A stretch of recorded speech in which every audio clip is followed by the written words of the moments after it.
I see none. We are proceeding.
The Chair of the Assembly.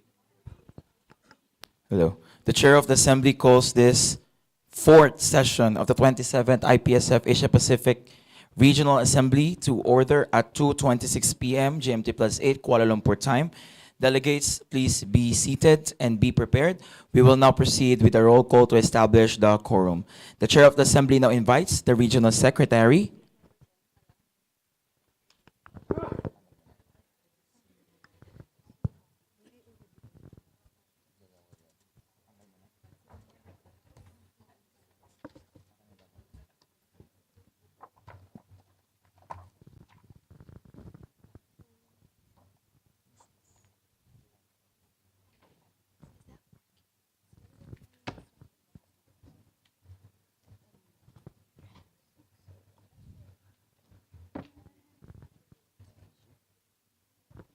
The Chair of the Assembly now invites the Regional Secretary to conduct a roll call and confirm if quorum has been established. Regional Secretary, the floor is yours. Thank you, Mr. Chair, for the floor. I am now conducting the roll call and starting off with our full member organizations. One that I called your organization, kindly raise your hand, please. IPSF India, APS Japan, MyPSA Malaysia, and ZAPSO New Zealand. NAPSA Australia delegated their vote to ZAPSO New Zealand. FJCPHA Philippines, KNAPS Republic of Korea, NewsBoost Singapore, FOP Nepal delegate their vote to NewsBoost Singapore, PISA Thailand, thank you, and ISMA Farsi Indonesia.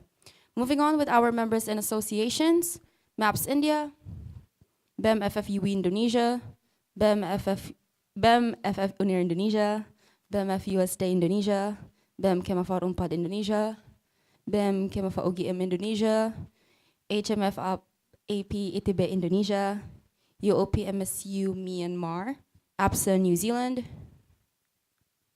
JPPHA 5 Philippines, UFA Philippines, and PSA Taiwan. Can I please have the voting cards raised? Full member organizations, once again, may I please have your voting cards raised?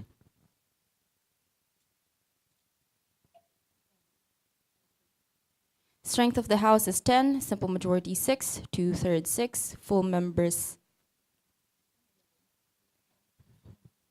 11, members in association 12. Quorum has been established. The assembly is duly constituted and may proceed with its business. I am now passing the floor back to the chair. Thank you, Krishani. We are now resuming the standing orders. Do we have any proposer? Proposed by FJCPPJ Philippines, seconded by My PSA Malaysia. All those for?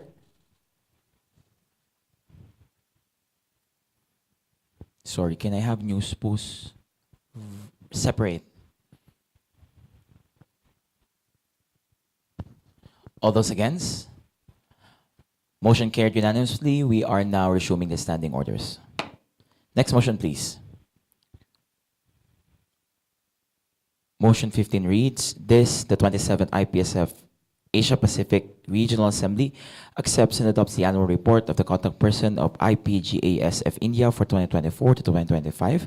We have the contact person of IPGASF India to present his annual report for 5 minutes. Ryan, do we have the report?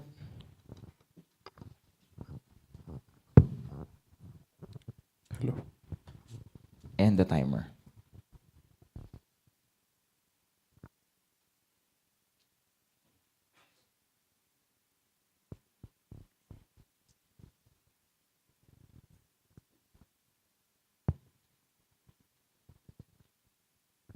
The presentation one. Thank you. Do we have the timer?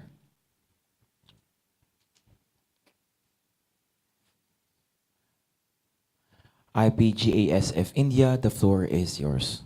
Thank you, Chair, for the floor, and a very pleasant afternoon to all of you present here at the third session of the 27th Asia Pacific Regional Assembly.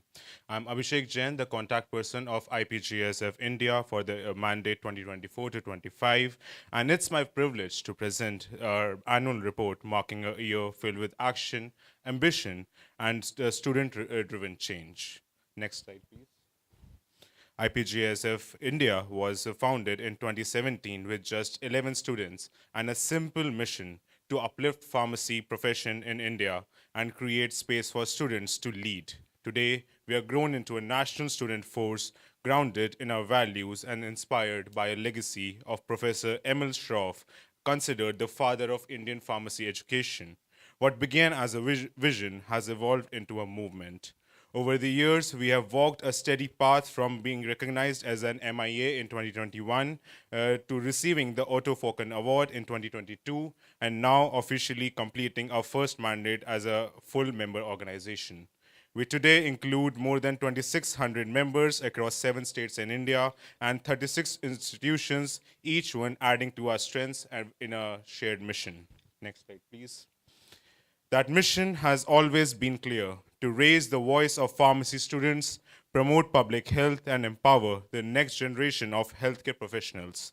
To achieve this mission, we organized our committees and made focused task team working in the realms of media, outreach, education, partnerships, and research. Next slide. Among our most successful initiatives was the launch of our monthly newsletter, The Drug Digest, in January 2025, built by students for the students. It highlighted research breakthroughs through IPSF updates, IPGASF activities and announcements, healthcare insights from contributors across the globe, and distributed to over 2,500 readers. It became a vibrant space for cross-border learning and for scientific exchange. Our next event was we took our efforts offline in collaboration with Robin Hood Army India. We conducted a health and awareness drive in Delhi's Govindpuri area, educating women on hygiene, first aid, and malaria prevention while engaging local children through interactive learning. It reminded us that community impact isn't built through titles, it's built through the presence and action. Our next activity was on the academic side. Our Invicta 5.0 GPAT Masterclass brought together top rankers to guide 160 plus GPAT aspirants, which is an national level entrance exam in India for pharmacy graduates seeking MPharm programs. The session wasn't just preparation, it was about mindset, motivation, and peer mentorship. We marked World TB Day with a workshop on pharmacovigilance led by Dr. Tejaswini Baral with 90 plus student participants. The session focused on ADR reporting and safety in TB therapy. We explored entrepreneurship through exclusive session with Dr. Viranchi Shah, where 120 students learned how to navigate the legal, regulatory, and business aspects of starting a pharma company in India. To widen the professional awareness, we co-hosted a regulatory affairs workshop with Dipsaru and the Road Club, led by Mr. Saurabh Bhalla. It introduced over 100 students to global compliance systems, opening up career paths and that many had never considered. Across this mandate, we submitted 15 reports, led campaigns, collaborated with NGOs, and ran impactful public health events. Yes, we faced challenges like academic workload, chapter coordination, balancing expansion with depth and finances. But what carried us forward was unity, drive, and a team that believed in the cause.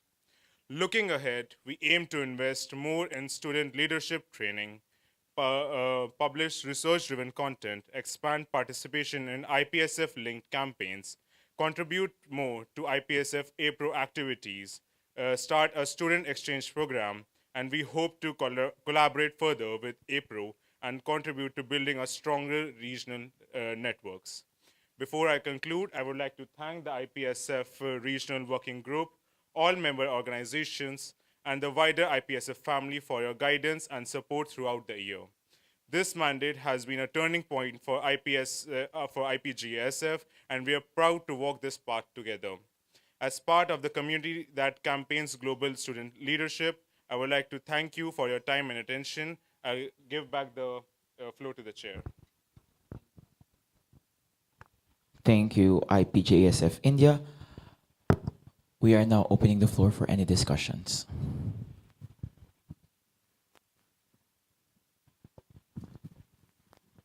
Do we have any new comment? We have a new comment from a delegate from NSAPSO New Zealand. NSAPSO New Zealand, the floor is yours. Thank you, Chair, for the floor. I am Naomi Knox from NSAPSO New Zealand. Firstly, congratulations on your first mandate as a full member. We are very excited to see you have done so many projects and have had so much successes. Our question is regarding student exchange. Have you looked into the possibility of starting student exchange within your organization to join one of the biggest projects in IPSF, which is a great opportunity for your students to mix and also get involved in IPSF? Thank you. Thank you, NSAPSO New Zealand.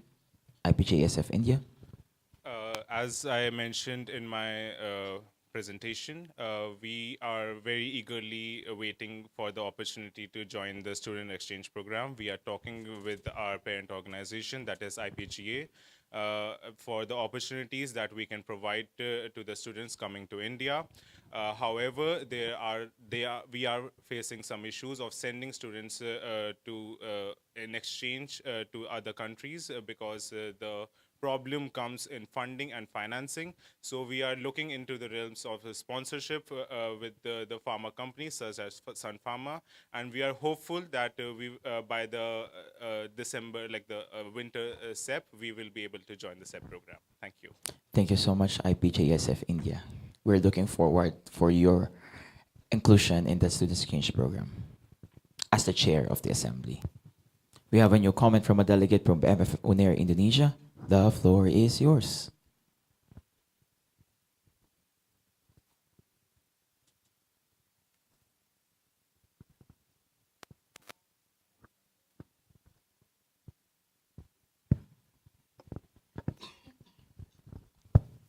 Thank you, Chair, for the floor. I'm Karen from MFF Union Indonesia. First of all, congratulations for your first year becoming the full member. I would like to express my gratitude on behalf of MFF Union. Thank you so much for accepting our collaboration in the International Webinar 2024. That's all. And I'm passing back the floor back to the Chair. Thank you, BMFF UNAIR Indonesia. Do we still have any new comments?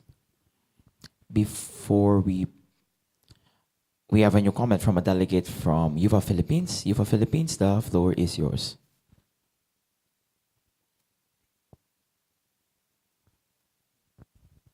Thank you for the floor, Mr. Chair. I am Vea from UFA Philippines. And first of all, congratulations for the successful mandate.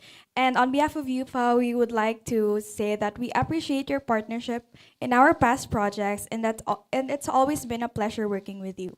Also, we noticed that in our one partnership for one event, which did not push through as planned, could you please share any insights or if there were any challenges on your side? We look forward to continuing our collaboration in the future. Thank you. Thank you for Philippines, IPJSF India. Just to clarify, the event that we were invited to, like, Clarification from IPJSF India. which event are you asking me about? IPJSF India would like to clarify. UFA Philippines. Please give the mic to UFA Philippines. I think it was the international webinar also for the month of June. If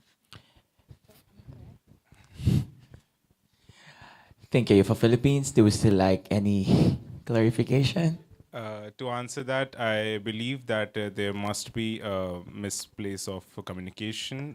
That's why we were not able to participate. And we are really sorry about that.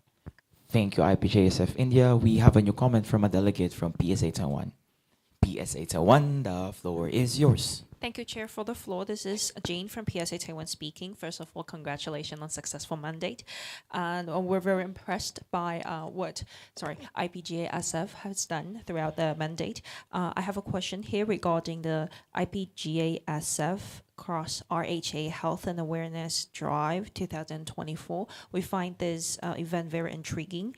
And first of all, I'd like to ask what roles did you guys take in this volunteering workshop? Second of all, we would like to express our interest in working with you guys on the next mandate. Thank you. Thank you so much, PSA Taiwan. IPJSF India. First of all, thank you for showing interest in working along with IPGSF. We are eagerly waiting for partnerships, and we believe that like in the months ahead, you can participate in our flagship project, that is the Drug Digest. And regarding the IPGSF into RHA Health Awareness Drive, it was an offline event that was organized in collaboration with the Robin Hood Army India, and they are basically an NGO, and we reached out to women and children coming from backward and underprivileged backgrounds, and we educated them about anti-malaria, like malaria prevention, hygiene, and we also had planned some little games and drawing competitions for the kids. And IPGSF was basically executed all the idealization and ideation of the project, and Robin Hood undertook the reach out to the community to bring them to this event. Thank you. Thank you, IPJASF India. We now have a new comment from a delegate from BEM-FF UNAIR Indonesia. Thank you, Chair, for the floor. I've been from BEM-FF UNAIR Indonesia. So as you have expressed your interest before in SCP, before by Naomi's comment, as the SEO of BEM-FF UNAIR, I would like to say in our case in BEM-FF UNAIR that we have our faculty as our funders, and maybe you can try that approach as well. That's my recommendation, that you can try reaching local universities in your country and maybe ask them to be your host, and also support your SCP program. That's all. Thank you. Thank you, BEM-FF UNAIR Indonesia. Would you like to comment? I would just like to thank you for this recommendation, and we will explore this opportunity. Thank you, IPJSF India. Do we still have any new comments?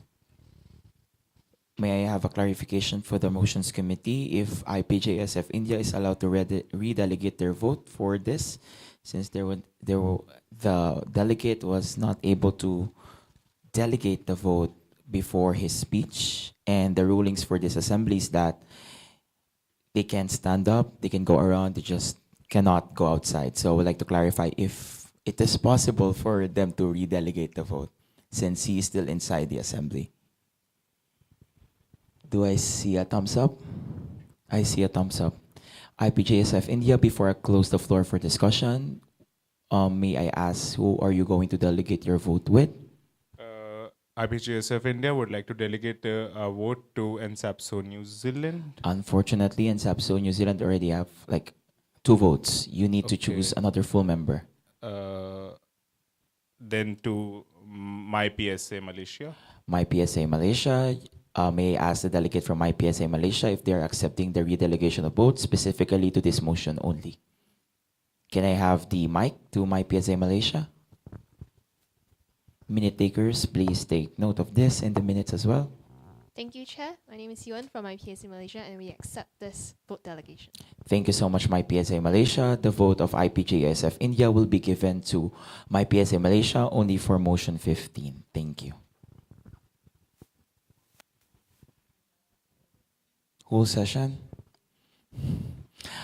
Clarification from the Motions Committee. Motions Committee.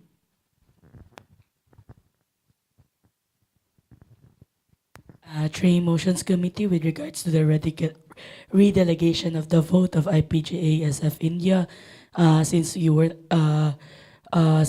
be redelegating your vote and you're the only person on your table, so you chose My PSA Malaysia as the beneficiary of your vote, so they will be holding or they will be voting on your behalf throughout the session until the next roll call.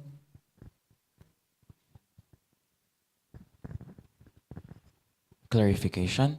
Since 2 years ago, if I'm not mistaken, 3 years ago as well, and last year as well, and SAPSO New Zealand was able to delegate their vote to other MOs while they were presenting, and the vote was given back to them after their annual report.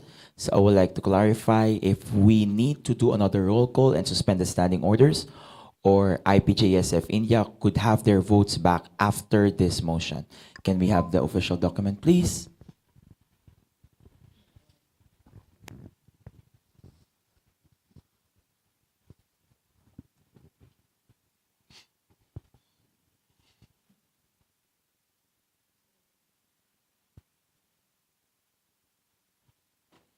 If there's nothing in the official document, I will interpret it as a chair.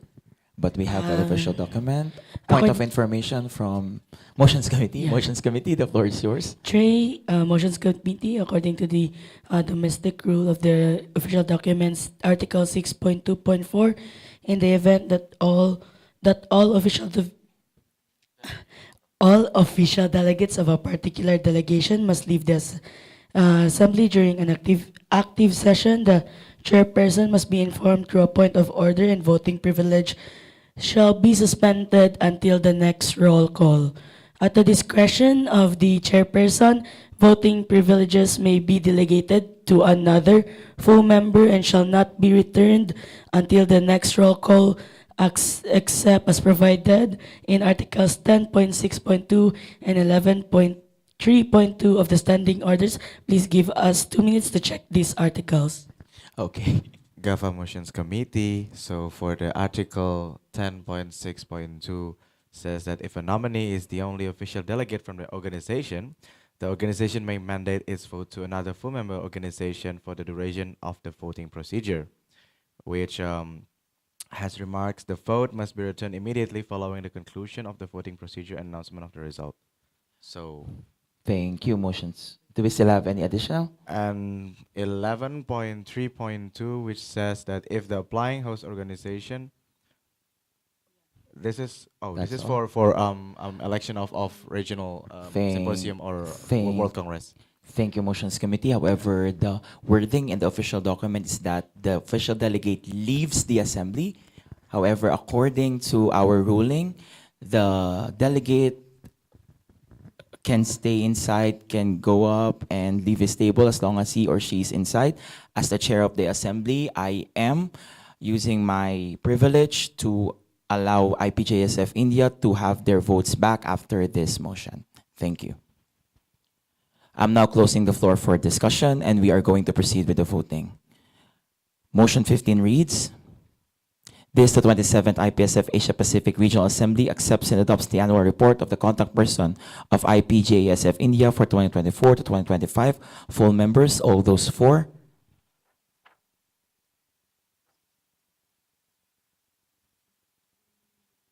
All those against.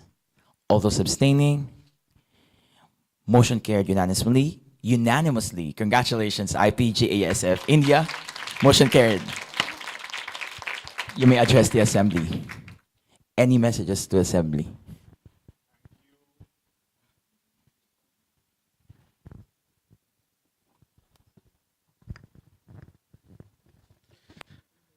Thank you. I would like to thank all the full members and the supporting MIAs for voting and supporting us throughout the mandate. And we look forward to a more fruitful and a more collaborative mandate. Please feel free to reach out to IPGSF for any collaboration and any events you need. And please do participate in our events. Thank you. Thank you so much, IPJSF India, and congratulations for your report. Next motion, please. Motion 16.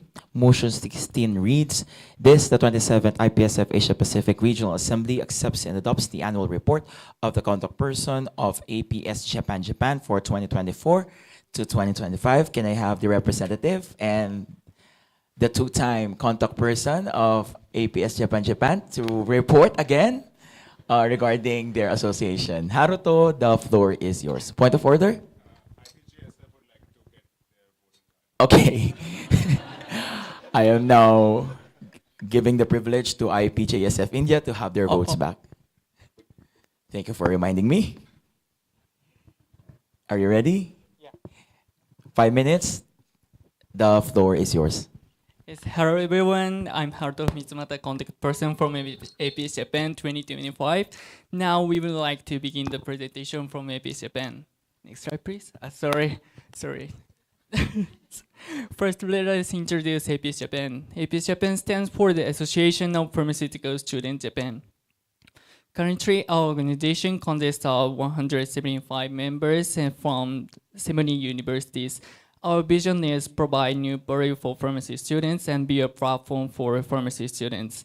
We are constantly exploring what kind of barrier we can offer to pharmacy students in Japan. With this in mind, we strive to organize and manage meaningful events throughout the year. Next slide, please.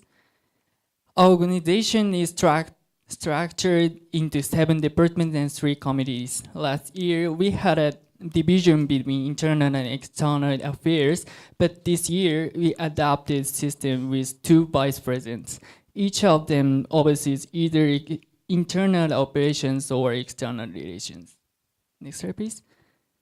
Now, we would like to introduce some of the events we have held from 2024 to the present. The first event is a vampire campaign held in September last year. This event aimed to raise awareness about the importance of blood donation and to address the declining interest in blood donation among the younger generation. We carried out public outreach in front of train stations in Tokyo to make blood donation more familiar and better understood. Next slide, please. Next is a pharmacy student jamboree, which took place in October last year in Osaka, Nagoya, and Tokyo. The purpose of this event was to promote interaction among pharmacy students, introduce APS Japan, and recruit new members. A total of 36 students participated, making it a great opportunity to communicate the value of our organizations to prospective members. Next slide, please. The next event is a World Diabetes Day in campaign held on October 20th in Osaka. The goal was to raise awareness about the primary prevention of diabetes and increase the understanding of the disease. We handed out flyers and held blue balloons as part of our public outreach near the station. We also organized a study session to deepen our knowledge of diabetes and educate the public with accurate information. Moving on, on December 6th, we held the AIDS Culture Forum in Nagoya in collaboration with IFMSA. In this forum, we discussed HIV and AIDS from both the university students' perspective and the pharmaceutical standpoint. We aim to raise awareness in society and also provide a space to learn about diverse views on sexuality. It was a valuable opportunity for pharmacy students to gain accurate knowledge about sexual health through offline collaboration with another organization. Finally, on March 15th and 16th this year, we hosted an annual congress in Tokyo. A total of 66 participants joined, including 4 students from Taiwan and 4 Korea. The annual congress is the largest event aiming to bring together pharmacy students from all over Japan to foster exchange, learning, and awareness. We invited a guest speaker who works as a pharmacist overseas and also held a cultural gift exchange. The congress provides numerous opportunities for both learning and networking. Next, I would like to introduce our SEP project. This year, there were 10 incoming students and 0 outgoing students. Our objective is to give pharmacy students an opportunity to communicate with their exchange students as well as let them know how fun SEP is. Next slide, please. Here is the actual schedule for the 2024 academic year. As you can see, we have various events. Lastly, Japanese LCP covers a lot of activities in 2 weeks, including one-day tours and several sites. In addition to Tokyo, now we are trying to hold SEP in other areas. Next slide, please. Sorry. Okay. Oh, just a minute, please.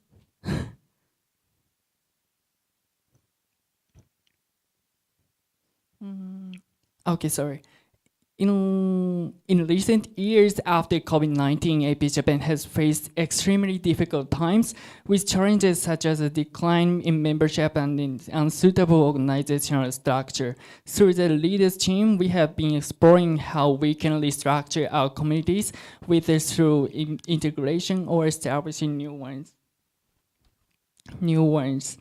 To create a better organization not only for pharmacy students in Japan but also for pharmacy society at large. Our greatest challenge present is the decreasing number of members, especially among lower year students.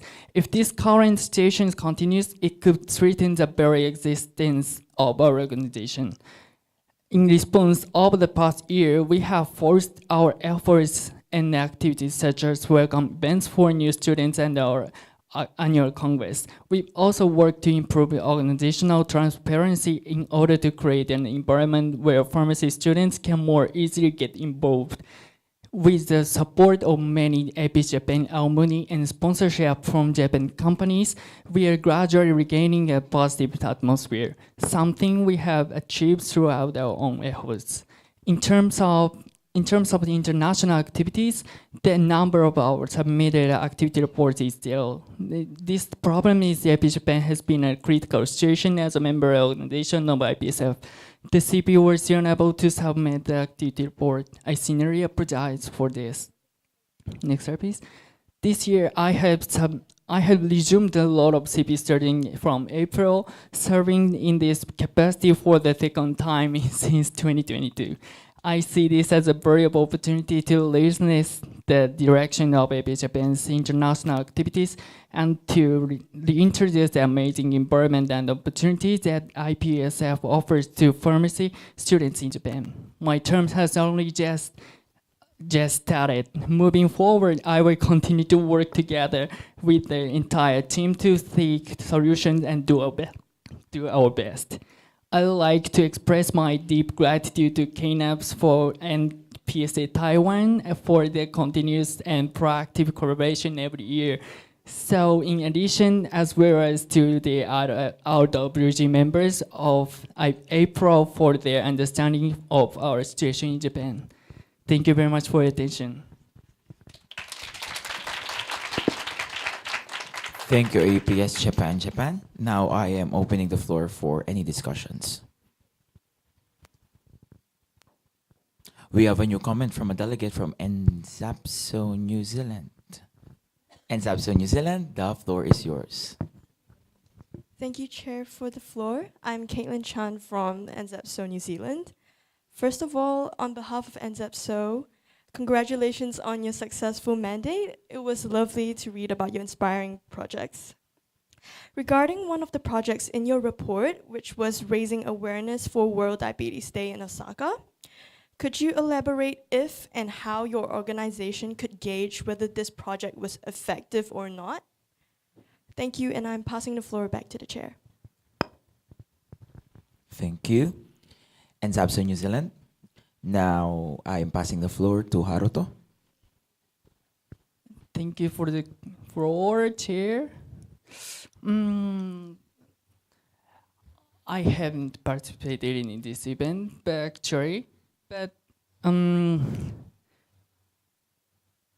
I can give you a correct answer right now.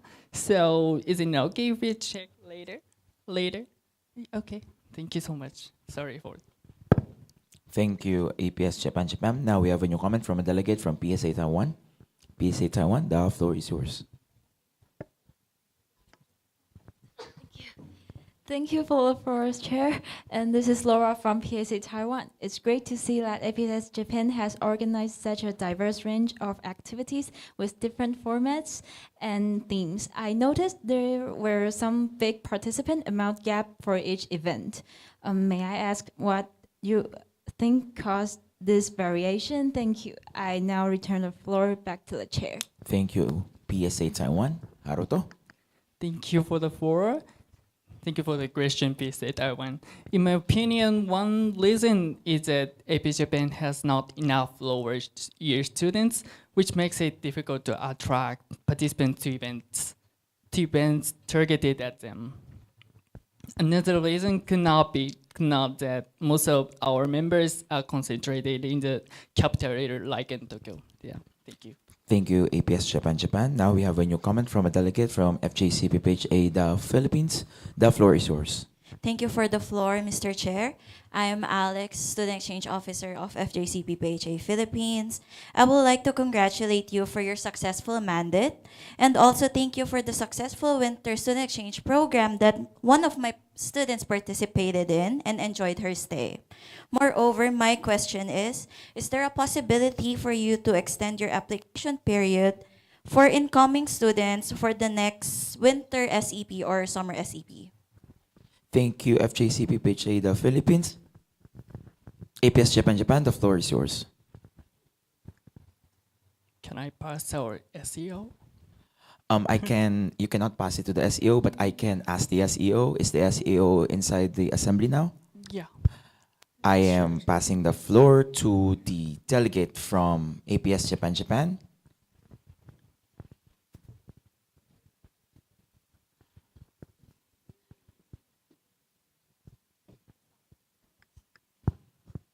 Hi, thank you for the floor. I'm planning to accept only 4 students in Tokyo SEP. So I think it's maybe difficult to extend our. I feel so sorry, but but maybe we can hold in Hokkaido, the northern area of Tokyo, northern area of Japan. So I would like to support the member in Hokkaido. So if we can hold in other places except in Tokyo, please come. Thank you. Thank you so much, APS Japan. Now we have a new comment from a delegate from IPSA Malaysia. IPSA Malaysia, the floor is yours.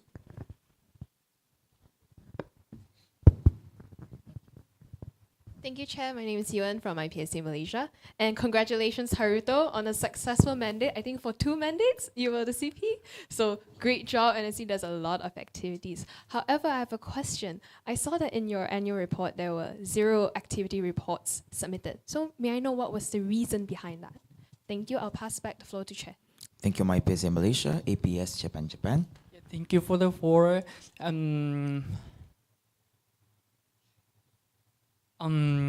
It's a difficult problem for Japan.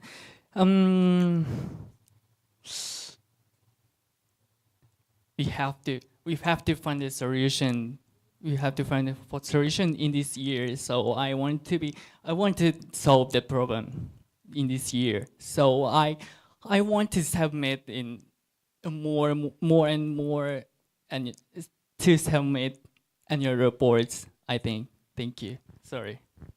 Thank you, APS Japan. Point of order for all the delegates. I know you are all sleepy, but let us keep my assembly, your assembly, as professional as possible. Do not sleep inside this hall. This is the last warning. Now I'm passing the floor to the next new comment from IPGASF India. IPGSF India, Abhishek Jain. First of all, I would like to congratulate you for such an successful mandate. However, my question was the same, like what challenges do you face in like submitting the reports for the activities, and what are you doing to increase the number of members in your organization? Thank you. Thank you, IPJSF India, APS Japan.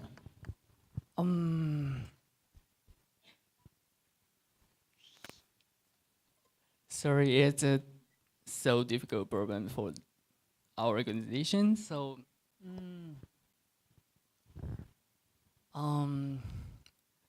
sorry.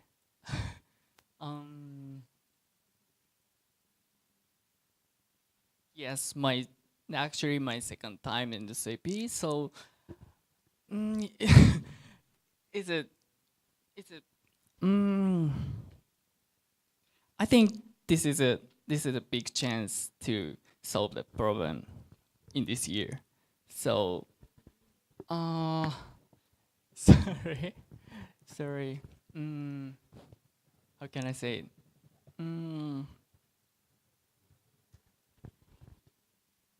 Yes, I solved the problem. I want to solve this problem in this year.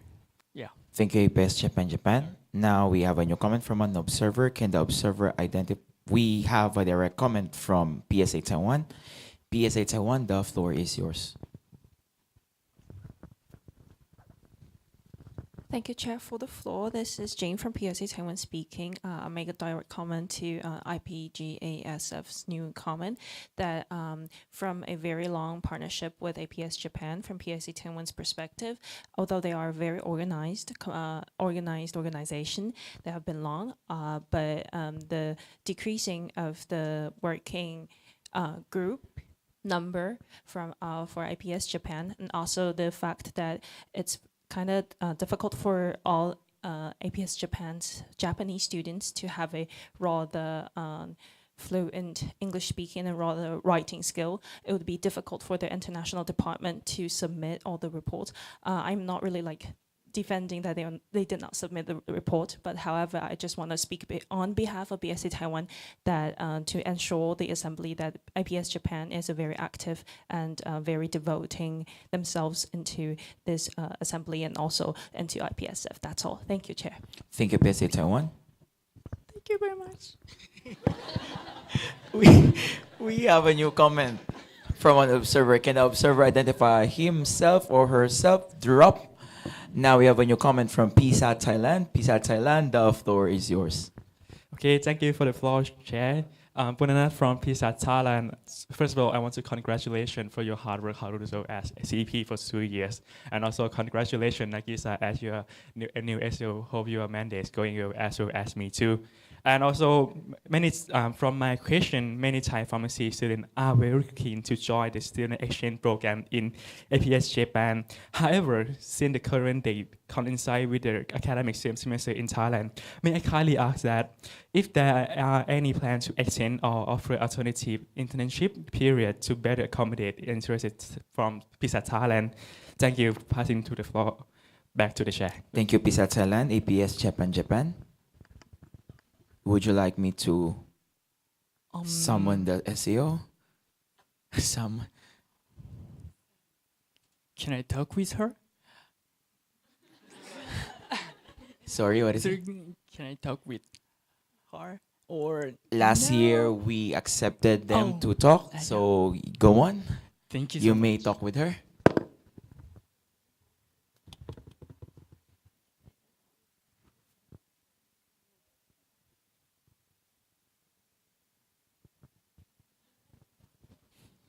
APS Japan, the floor is yours. Can you pass our SEO? Okay, I am now giving the floor to the SEO. SEO, a delegate from APS Japan, the floor is yours. Thank you for the question. Thank you for your request. Actually, I have heard from Sola, the previous SEO PSAT Thailand, and yes, I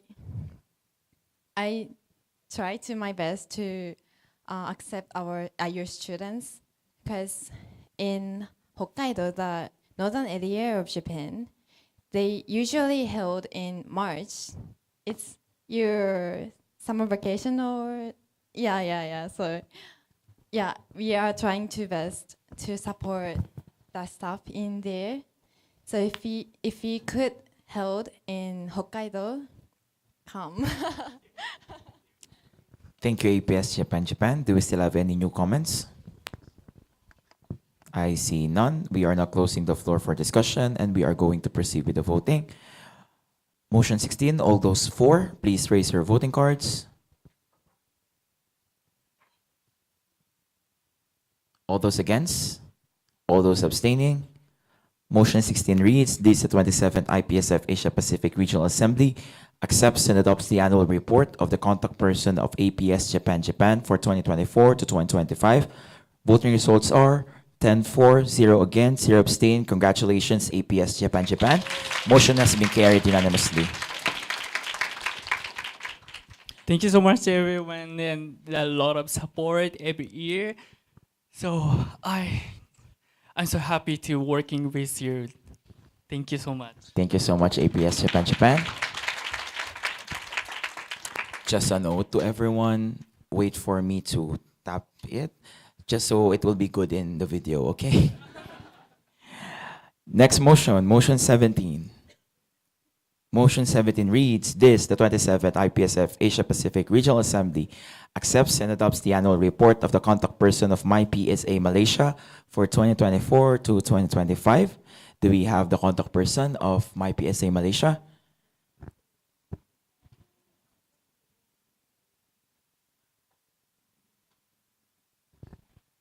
Can we have the report?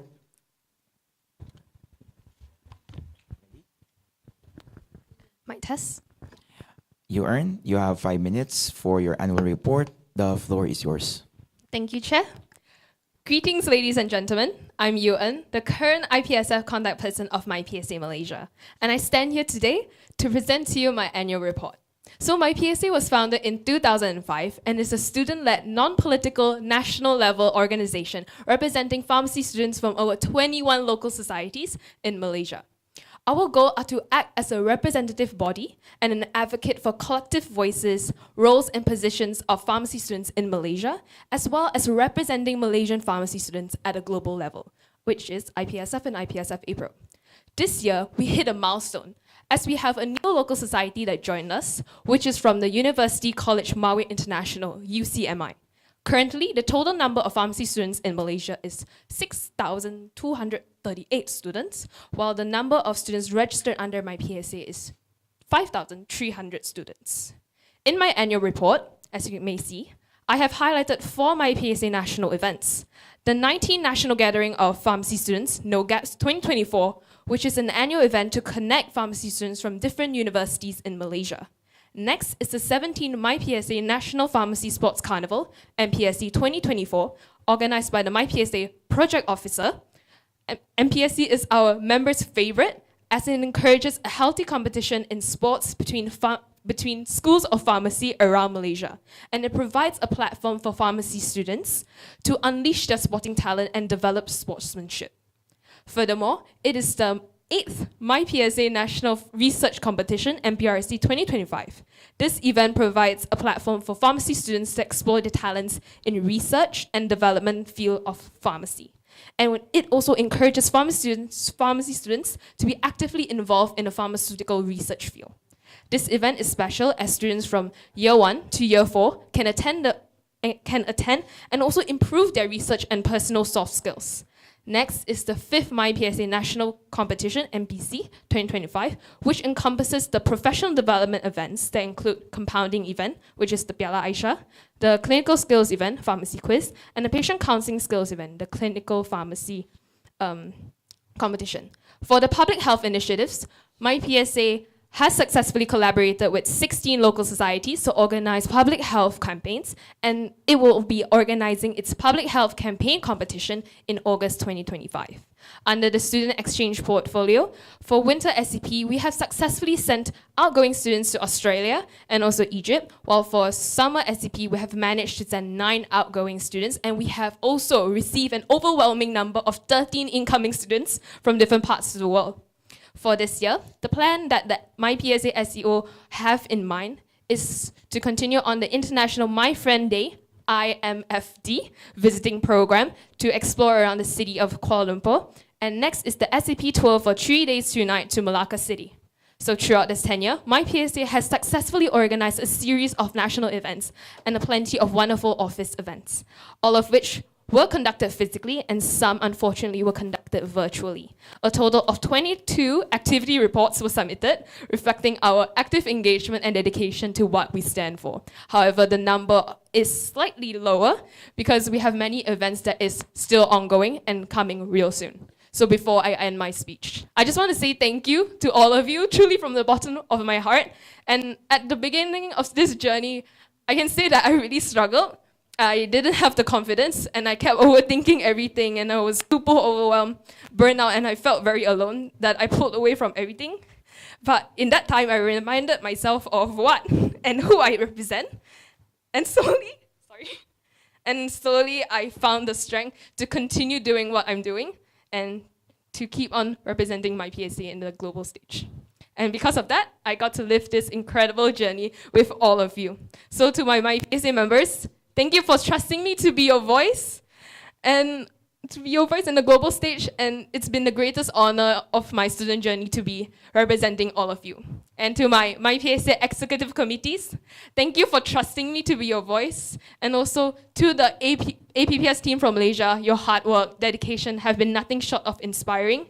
And MyPSA wouldn't be here without all of you, the executive committees and also the APPS team. And to the RWGs, thank you for your passion and also standing strong and representing our region, the Asia Pacific, in the global stage, and working with you has been a wonderful privilege. And to Karin, Vea, and also Jean, thank you for the spirit of collaboration and friendship. It has been a genuine pleasure working alongside you and to organize these events that bring our communities together. And thank you to all of you and for being part of this wonderful and meaningful journey with me. And with that, I'd like to conclude my annual report. Thank you, everyone.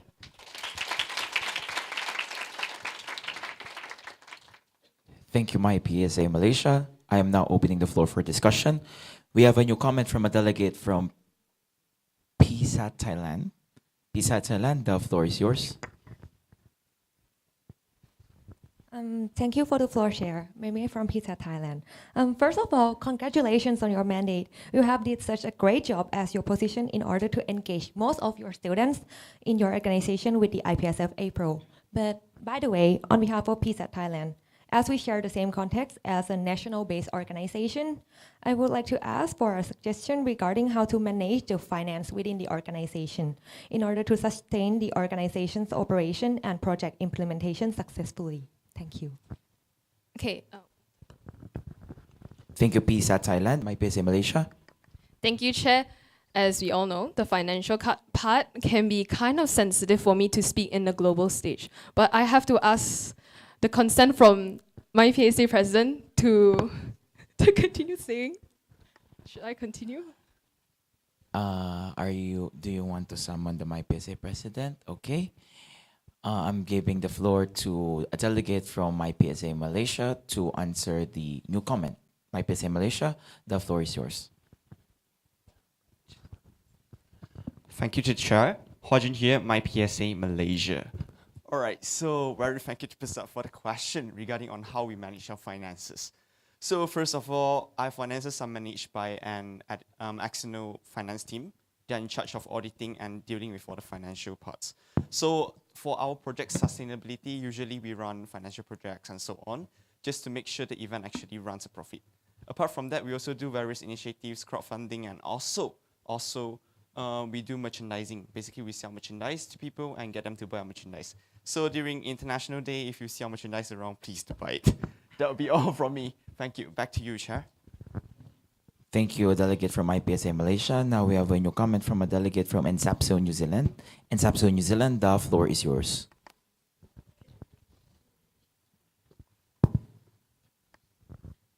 Thank you, Chair, for the floor. I'm Samantha from NSAPSO New Zealand. IPSA, thank you for your presentation and sharing with us all the significant occasions of your organization. My question to you is, you said that MyPSA represents 21 universities across the country, and Malaysia is so big and vast. So how does MyPSA and its committee strive to achieve maximum participation and collaboration despite everyone's varying schedules and commitments? Thank you, NSAPSO New Zealand, MyPSA Malaysia. Regarding this issue, so some of our projects are conducted physically and also some of it visually to reach other students located further away from the Klang Valley. So Klang Valley locates about Kuala Lumpur and also Selangor, which most of the pharmacy schools are located. So this is how we try to strive to find more students. And also we will also try to contact the contact persons of each local societies, especially those further away from the Klang Valley area, to try and send their representatives to our competitions in the Klang Valley area. But if we realize that the participant rates are kind of low, some events will be transitioned to a virtual event. I hope that answers the question. Thank you, MyPSA Malaysia. Now we have a new comment from a delegate from UFA Philippines. UFA Philippines, the floor is yours.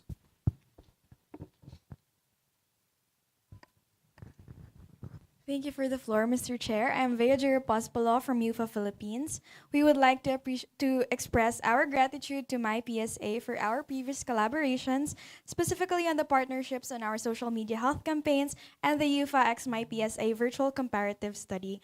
Thank you, Erin, for accommodating us, and I really appreciate your initiative to always ask for updates, and it was always a pleasure working with you. UFA looks forward to more collaborations in the future. Thank you. Thank you, UFA Philippines. MyPSA Malaysia, would you like to reply on that? Thank you, Chair. Thank you so much, Ray. And I can say that my subcommittees had a really fun time working with the students from UFA as well. So I hope for my successor, wherever they are, if there is one, to continue on collaborating with UFA Philippines. Thank you so much. Thank you, MyPSA Malaysia. Now we have a new comment from a delegate from NSAPSO New Zealand. NSAPSO New Zealand, the floor is yours. Thank you, Chair, for the floor. I am Naomi Nux from NSAPSO New Zealand. First of all, congratulations on your successful mandate. It has been very good to see all of your projects and to see MyPSA really continue on the great work and the great legacy that was passed down last year. So a huge congratulations to not only you, but also your team as well. It's great to see you guys doing so well. And also congratulations on all of your projects with a lot of external partners that you mentioned. And now my question is asking about your collaborations with other IPSF member organizations and if you did any of those. Thank you. Thank you, NSAPSO New Zealand. Clarification from MyPSA Malaysia. MyPSA Malaysia, you may state your clarification. Thank you, Chair. So I would like to clarify, do I have to specify which IPSF organization that I have reached out to? I don't quite understand the question. Thank you, MyPSA Malaysia. NSAPSO New Zealand, you may clarify. Thank you, Chair, for the floor. Naomi Nux from NSAPSO New Zealand. Yes, just about any potential collaborations that could have happened or any potential collaborations in the future. Thank you. Thank you, NSAPSO New Zealand, for the clarification. MyPSA Malaysia. Okay, so thank you, Chair. And before I move on, okay, so I actually reached out to a number of member organizations through email. However, I didn't get a reply from any of them.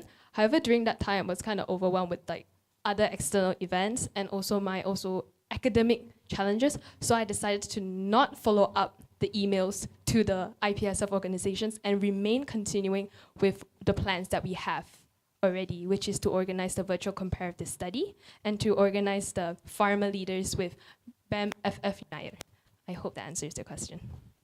Thank you, MyPSA Malaysia. We have a new comment from a delegate from BEM FFO Nair Indonesia. The floor is yours. Thank you for the floor. I'm Karin from BMFF Indonesia. Congratulations, you are for your successful mandate. I've seen you one of my best friend from this CP's batch, and we have been collaborating many of the program. Besides the formal leader workshop, on behalf of BMFF Junior, I would like to express my gratitude. Thank you so much for reaching out to us, for the invitation, for asking us to become the collaborator. And I would like to apologize regarding to the participant outreach that didn't as same as we expected, and thank you so much for understanding the situation and condition. And also, I would love to also share I would like to also thank you to the CIA project that we've been working together. Thank you, and I'm passing back the floor back to the chair. Thank you, BEM FFO Nair Indonesia. MyPSA Malaysia. Thank you, Chair, and thank you so much, Karin, for agreeing to collaborate with us, even though I know when I reached out to you, I was in a rush and we had to organize that program in, I think, almost in 1 month. And I have just came out with the proposal and I reached out to you because you were so active during the CIA project, in the first CIA project. That's why I reached out to you. And thank you so much for bringing in your subcommittees. I think Vanessa is here. Yes, Vanessa, and also from your team. And I think we did quite good with the program, and thank you so much. Thank you, MyPSA Malaysia. Now we have a new comment from a delegate from FJCP PHA, the Philippines. The floor is yours. Thank you for the floor, Mr. Chair. Alex from FJCP PHA Philippines. First, I would like to congratulate you. You earned for your wonderful events, both local and international, and for your wonderful and great personality.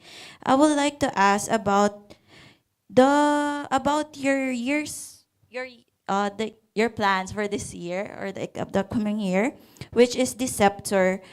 I would like to ask if the 3-day tour is like an additional part of your student exchange program, especially that the SEP should have a minimum of 40 hours exchange, or would this tour be a part of the 40 hours? Thank you, FJCP PHA Philippines. MyPSA Malaysia. Thank you, Chair. So the SEP 3-day 2-night tour in Malacca City is a project under summer SEP, which is to strengthen the bond between the incoming students and also the subcommittees from the student exchange office. So if you would like to ask whether it's in the hours, so it's not in the hours required for the summer SEP, but it's like an external activity and also event to strengthen the bond between the incoming students and also the student exchange office subcommittees. Thank you, MyPSA Malaysia. Now we have a new comment from a delegate from BEM FFO Nair Indonesia. BEM FFO Nair Indonesia, the floor is yours. Thank you, Chair, for the floor. Yoga BEM FF Nair Indonesia. Congratulations, you earned for your successful mandate. As a CP, I know it's quite hard, especially in preparing the annual events, the RA and everything. A quick question from me, a little bit about APPS 2026 related to that. How many people are going from IPSA delegates to APPS 2025 Kuala Lumpur? Thank you, Chair, for the floor. Thank you, BEM FFO Nair Indonesia. MyPSA Malaysia, the floor is yours. Okay, thank you, Chair, and thank you so much, Yoga, for the question. So the MyPSA delegation to the APPS 2025 is a total of the 3 of us, the ODs, and also 4 regular delegates from 2 universities. So it's total of 7. We have a direct comment from a delegate from BEM FFO Nair Indonesia. The floor is yours. Thank you so much, Chair, for the floor. Thank you, you earned for the confirmation. I'm directing this comment because I'm considering and just curious about the next APPS. Please come to Surabaya, everyone. Please come to Surabaya. You will see it later on the updates reports, but I'm expecting a lot from my PSA, because, like, yeah, because how BMFF Winner is going to host and hopefully co-opt it. And Point of order. yeah, thank you. PSA Taiwan, the first point of order from them.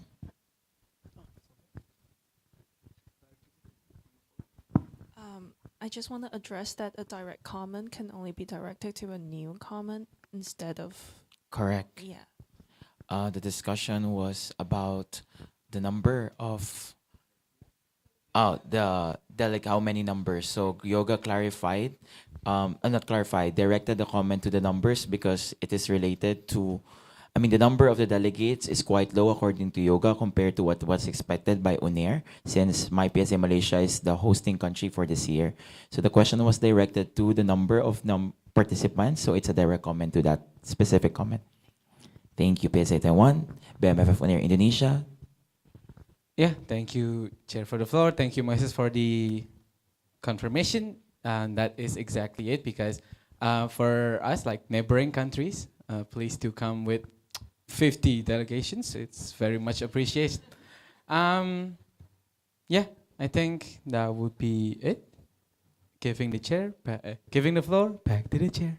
Thank you, BMFF UNAIR Indonesia. MyPSA Malaysia would like to reply on that.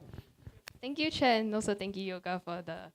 I understand your concern, but regarding this, I would like to see when will the APPS 2026 be held, because reason for the low delegation can be because of the clashes of the academic calendar for the students. So fret not, we'll try and see what we can do for next year and try to send as many delegates as we can to Surabaya to attend the APPS 2026. And I will make sure the official delegates will attend. Thank you so much. Thank you so much, MyPSA Malaysia. Now, do we still have a direct? No? Can we have the parliament? We have a new comment from a delegate from NSAPSO New Zealand. NSAPSO New Zealand, the floor is yours. Thank you, Chair, for the floor. This is Naomi Knox from NSAPSO New Zealand. My question is, how did my PSA support the reception committee and the APPS chairperson? Thank you. Thank you, NSAPSO New Zealand, MyPSA Malaysia. Okay, thank you, Chair, and also thank you, Naomi, for the question. So for the preparation of APPS, there were no direct connections and ties between my PSA, us working, and also the APPS team. So APPS worked directly with MPS. So how did we help the APPS 2025 reception committee is by finding delegations to attend this event. However, we have also requested for Malaysian package, and we have also requested for the day pass to reach more students and also to increase our delegations. So that's what we did to help increase the participation rate. Thank you, MyPSA Malaysia. Do we still have any comments?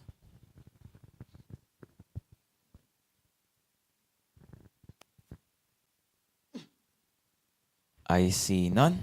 Now we are closing the floor for discussion and we are going to proceed with the voting. Full members, all those for, please raise your voting cards.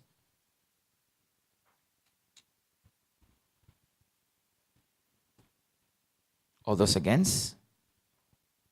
All those against? All those abstaining? Okay. Motion 17. The 27th IPSF Asia Pacific Regional Assembly accepts and adopts the annual report of the contact person of MyPSA Malaysia for 2024 to 2025. Voting results, 10 for, 0 against, 0 abstain. Congratulations, MyPSA Malaysia. Motion carried unanimously. You may now address the assembly.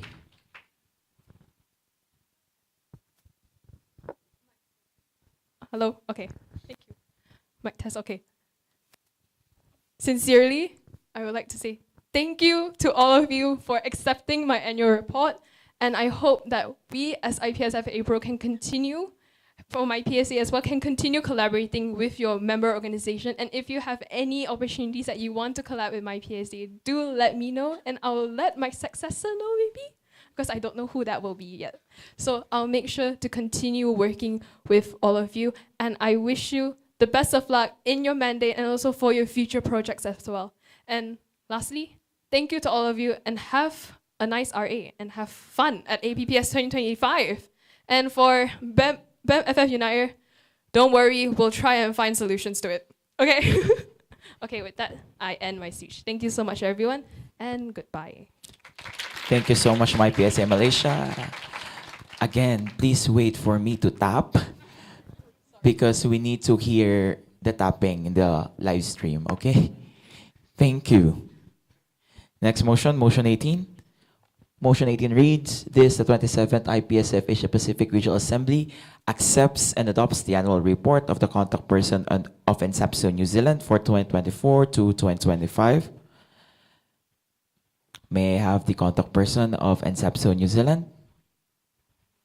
Point of order.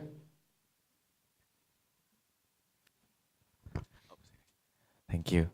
GAVA Motions Committee.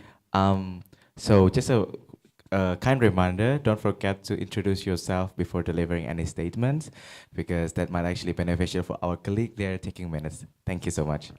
Okay, thank you. Thank you for reminding the minute takers. Now let us proceed with the annual report of the contact person of my PSA Malaysia. Oh, I mean, NSAPSO New Zealand, sorry.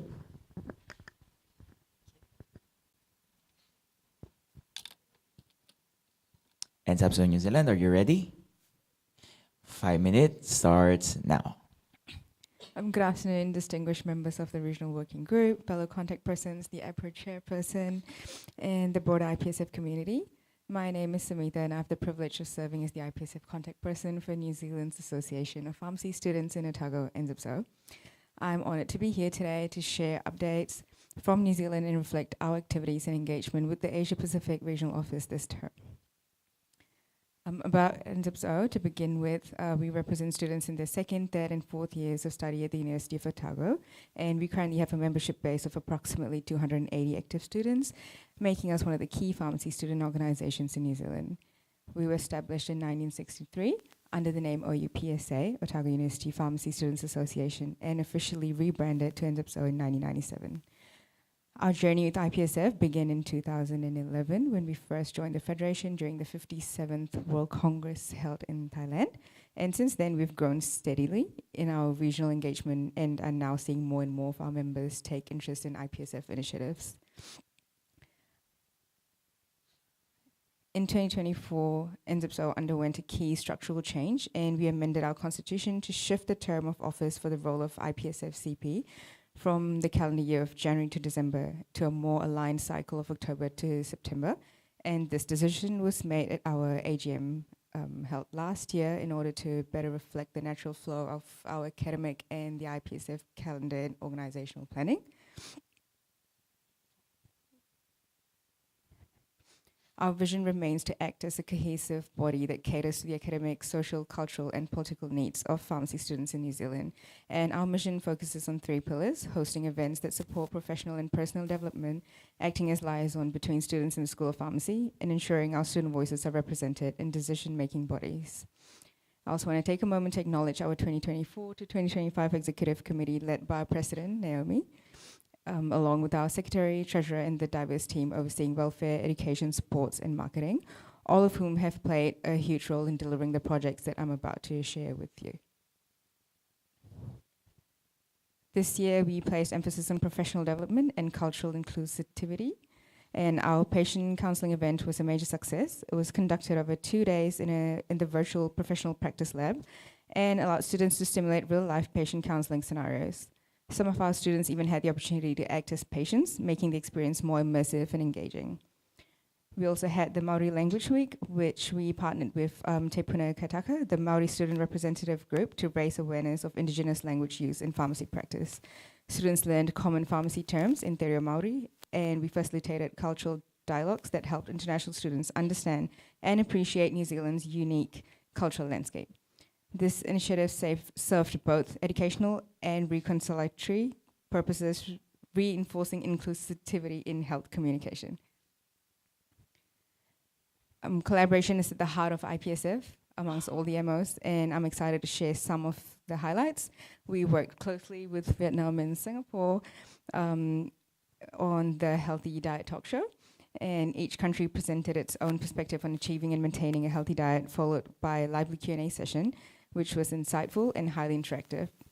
We're also partaking in the CIA projects that are contributed quarterly, collaborations focused on key health topics.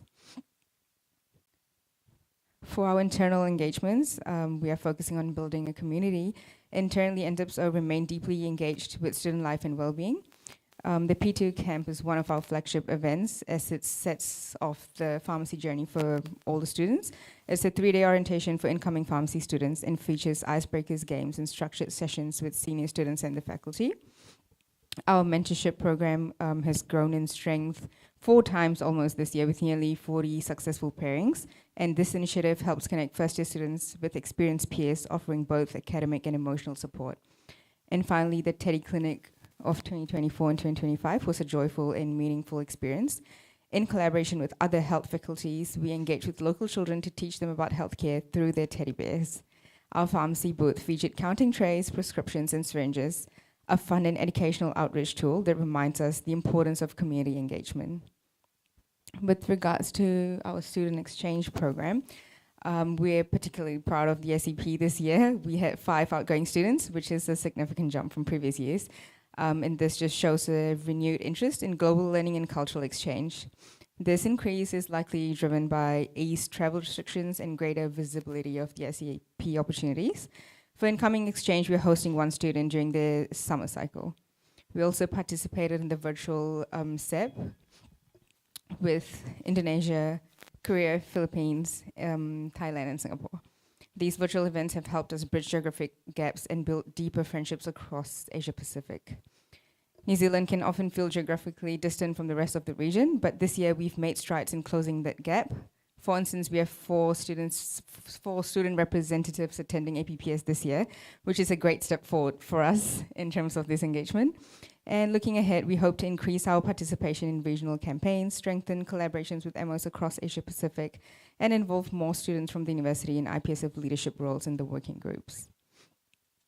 To conclude, I'd sincerely like to thank the APRO team, the RWG, all the member organizations for their ongoing support and collaborations. NZIPSO remains committed to the vision of IPSF to building a stronger, more connected Asia Pacific region. And I look forward to working alongside all of you in this year ahead. Thank you very much.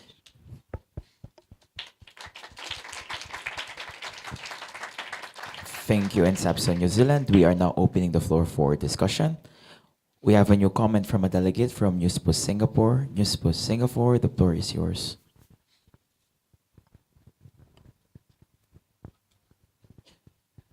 Okay, thank you so much. So I'm Ivan, the CP for NewsPost Singapore. So thank you, Sumita, for the amazing presentation and congrats on your successful mandate. So I just have some questions regarding the NZEPSO Student Exchange Program. So you talk about gaining more cultural exposure and professional experience. Could you perhaps elaborate on some of the program itinerary and what are the things that we can do during the SCP program? Thank you. Thank you, NewsPost Singapore. NSAPSO New Zealand. Thank you, Ivan, for the question. So what we focus on when students come into New Zealand is to try to give them exposure into how the pharmacy works. And based on what I've learned from our SEO, the students actually get to be in the community pharmacy in different parts of Dunedin. And I'm sure it kind of provides them with a very different experience because New Zealand's pretty isolated. I think the core of the country is based on the nature and how things are taken I think much slower than many parts of Asia. At the same time, I feel that the Kiwis really take the initiative to connect with people and it's very person-centered in terms of their care. So it's a lot to do with the community setting of the pharmacy rather than hospitals. And we also try to provide the students as much of a naturistic experience as possible. Thank you for your question. Thank you, NSAPSO New Zealand. Now we have a new comment from a delegate from BEM FF UNAIR Indonesia. The floor is yours. Thank you, Chair, for the floor. Evan from BEM FF UNAIR Indonesia. On behalf of BEM FF UNAIR, I would like to congratulate you for your successful mandate. And I would like to thank you for accepting the collaborations for the UHC awareness, video awareness campaign, and also by accepting our collaboration in the virtual sub. And I do hope that we can have like some student exchange in the future. I hope so for both incoming and outgoing. And my question is, you mentioned how NZAPSO went through a constitution amendment. What are your hopes for the future after this amendment? Thank you. Thank you, BMF Unair Indonesia. Thank you for your question. The whole idea of changing the mandate was to work closer with the working calendar of IPSF. And previously, because the rest of our AGM works on a Jan to December working term, and that wasn't really aligning with the IPSF because the handover was always a little disaligned to the rest of the roles that we carry. So this way, the handover is a lot more seamless, and it gives us a bit more time for the new CP to transition into their role. Thank you. And Subso New Zealand. We have a new comment from a delegate from PSA Taiwan. PSA Taiwan, the floor is yours. Thank you, Chair, for the floor. This is Jean from PSA Taiwan speaking. I just wanted to express our interest in working with NZAPSO New Zealand in the future, since Taiwan actually has a lot of similarities to New Zealand, including that we are actually the northernmost of Austronesians, and we saw that you got the Maori language week, so we thought that maybe we have something in common that we can work in the future together. We just want to express our interest in that, and then thank you for the amazing report. Thank you, PSA Taiwan. Now I am passing the floor to NZAPSO New Zealand. Do you like to reply? Thank you so much for your comments. And I mean, we're always open to collaborations, especially if there's something that aligns with both the MOs. So definitely let me know what you're thinking and we can come up with something. Thank you. Thank you, NZAPSO New Zealand. Now we have a new comment from a delegate from FJCPPHA, the Philippines. FJCPPHA, the Philippines, the floor is yours. Thank you, Chair, for the floor. Luisa Puli from FJCPPHA Philippines. So congratulations to Mitha on your successful mandate as CP. Compared to the previous reports, I noticed that NZAPSO has a specific officer appointed to deal with admissions, which I am assuming is synonymous to membership concerns within your organization. In FJCPPHA, this responsibility, among others, falls on the Executive Vice President. So I'd like to ask how having a specific officer for admission concerns has helped you guys grow your membership. Thank you. Thank you, FJCPPHA Philippines and NZAPSO New Zealand. Thank you for your question. Maybe in order for you to understand better, I can kind of explain to you how entry into pharmacy school works. So in the first year, all students go through the same program of a first year health sci, after which they branch out into pharmacy, dentistry, medicine, physio, and so on. So the reason for us to have an admissions officer, this is a pretty relevantly new role actually, and the whole idea is in order to go out there and speak to the first year students to explain to them and give them an idea of what studying pharmacy entails. Yeah, so while the intention is more so to have more students doing pharmacy, naturally this does help increase the number of members that we've got. So it's definitely been successful because I think a lot of times pharmacy is not most students' first choice, especially when they're doing a pre-med programish that everyone's doing the same thing. So this way they actually get to see what we do and what they're going to actually study and do during the course of their program. So we do end up getting more students going into pharmacy, and we recently managed to get free membership for all our students. So naturally, increase in student numbers has helped increase our membership. Thank you. Thank you, NZAPSO New Zealand. Do we still have any new comments? We have a new comment from direct comment. We have a direct comment from NZAPSO New Zealand. NZAPSO New Zealand, the floor is yours. Thank you, Chair, for the floor. I'm Naomi Nex from NZAPSO New Zealand, just giving some more information on our admissions. So NZAPSO, we have recently signed an MOU with the PGA and PGNZ, so the Pharmacists Guild of Australia and New Zealand, and they subsidize our membership, and that has caused a great membership increase. And so it's the same scheme under NAPSA, and that has had a bit more of an impact. Thank you. Thank you, NZAPSO New Zealand. We have a new comment from a delegate from NSAPSO New Zealand. NSAPSO New Zealand, the floor is yours. Thank you, Chair, for the floor. I'm Naomi Knox from IPSF New Zealand. I would just like to thank Sumita for being such a good successor. You have done so well with all of the work. Being CP is very hard, especially our member organization is quite small, and it can be very hard to get people to participate as well, because sometimes Kiwis just can't be bothered, which is can be reflected in IPSF as well. But yeah, a huge congratulations. You've worked so hard, and I'm so excited that you were my successor and that you've done so well with the role, and I'm just so happy. So thank you. Thank you so much, NSAPSO New Zealand. Would you like to reply? Well, thank you so much, Naomi. Obviously, most people should know that I kind of learned from the best. She set very high standards to be a CP, so it's due to all the support and guidance that you've provided that we made this pretty successful. So, thank you. Thank you, NSAPSO New Zealand, for replying to the comment of NSAPSO New Zealand. Now we are going to proceed with a new comment from IPSA Malaysia. IPSA Malaysia, the floor is yours. Thank you, Chair. My name is Yuan from IPSA Malaysia. Congratulations, Sumita, on a successful mandate. And it was very good and very great getting to know you these 3 days, I think. So congratulations. And I really like the ideas that were implemented in New Zealand. And I would like to ask more about an initiative under your project. So it is the Teddy Clinic. I feel that this is a very interesting, also a great idea to introduce the role of pharmacists to the children. So can I know how was it implemented, and also was there an impact? Did you see an impact to the children after the commencement of this project? I would like to pass back the floor to Chair, and thank you. Thank you, IPSA Malaysia and NSAPSO New Zealand.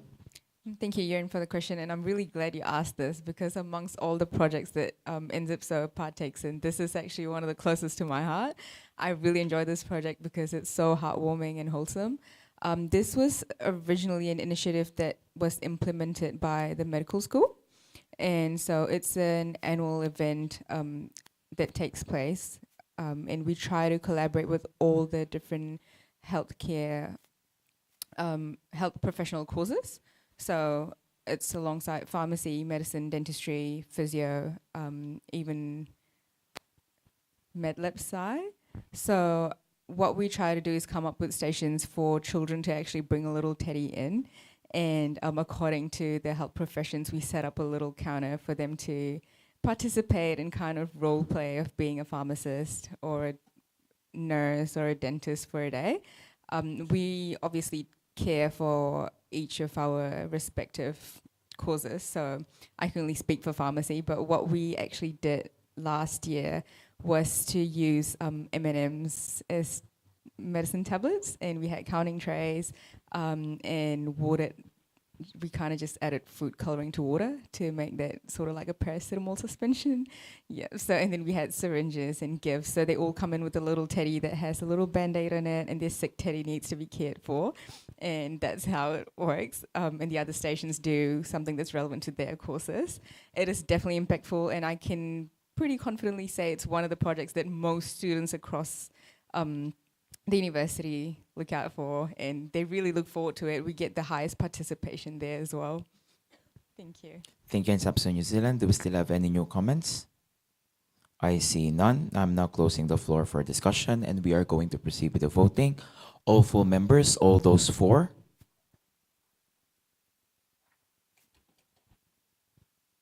All those against? All those abstaining? Motion 18, this, the 27th IPSF Asia Pacific Regional Assembly, accepts and adopts the annual report of the contact person of NSAPSO New Zealand for 2024 to 2025. Results are 10 for, 0 against, 0 abstain. Congratulations, NSAPSO New Zealand. Motion carried unanimously.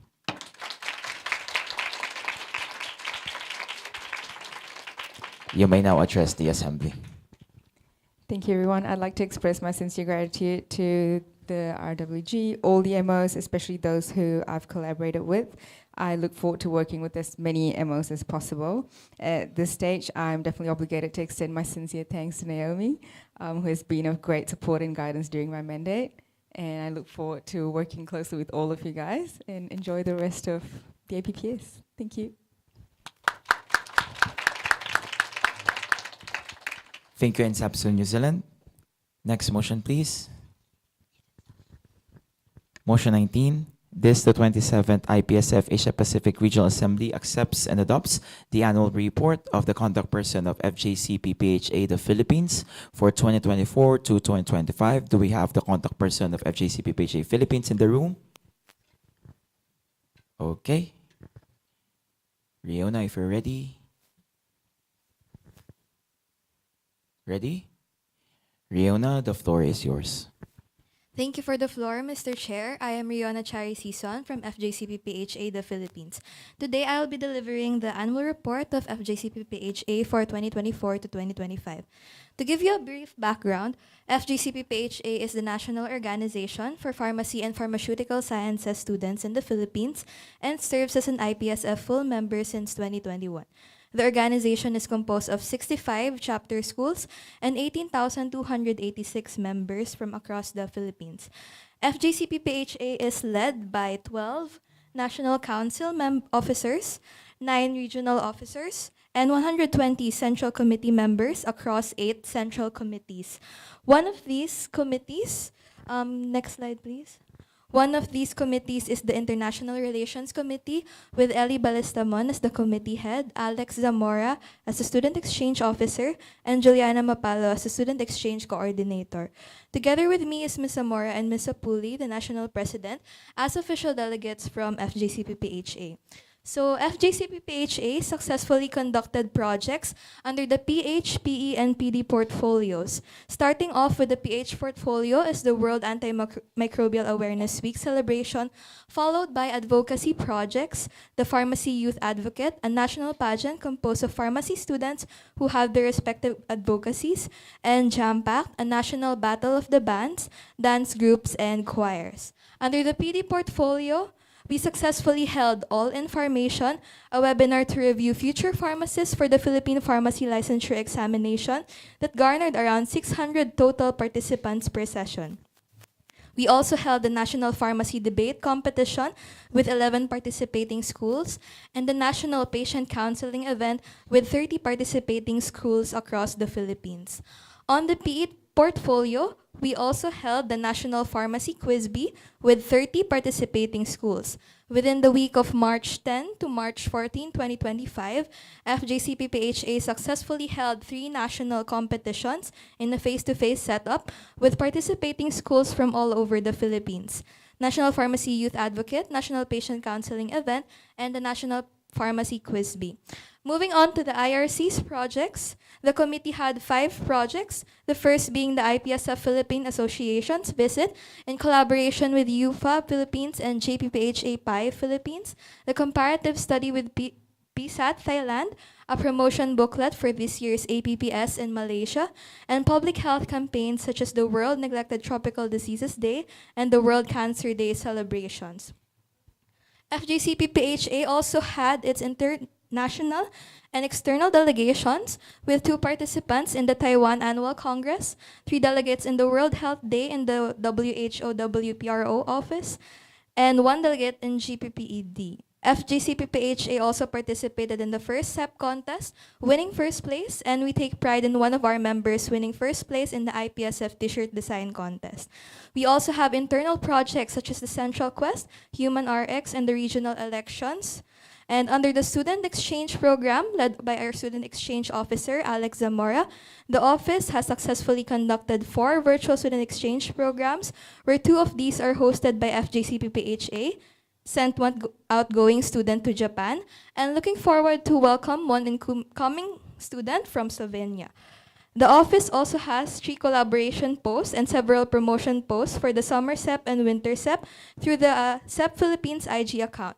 One major ongoing project is the SEP Expo, where FJCP PHA is one of the hosts from APRO in collaboration with other MOs globally. In this year's 24th APPS, there is a total of 40 delegates from the Philippines, with 22 from FJCP PHA, the highest number of delegates since 2021. Filipinos have also continuously participated in IPSF and IPSF APRO's projects, and we are exceedingly grateful for the opportunities and avenues given to Filipino pharmacy students to achieve meaningful student participation and to foster both professional and personal growth. FJCPPHA, together with its IR and Student Exchange Office, has embodied a theme towards making the Filipino pharmacy studentry more informed and involved about the opportunities they can take in the IPSF and IPSF APRO office. Together with APRO, we will continuously work towards reaching more Filipino student pharmacists to spark their interest in international events that will shape their professional growth as future pharmacists. To conclude, we would like to express our sincerest gratitude to the IPSF APRO subcommittees, APRO RWG, CPs, SEOs, and to everyone who has supported FJCPPHA throughout this mandate. This has been Rihanna Sison, contact person of FJCPPHA Philippines. Thank you very much for listening.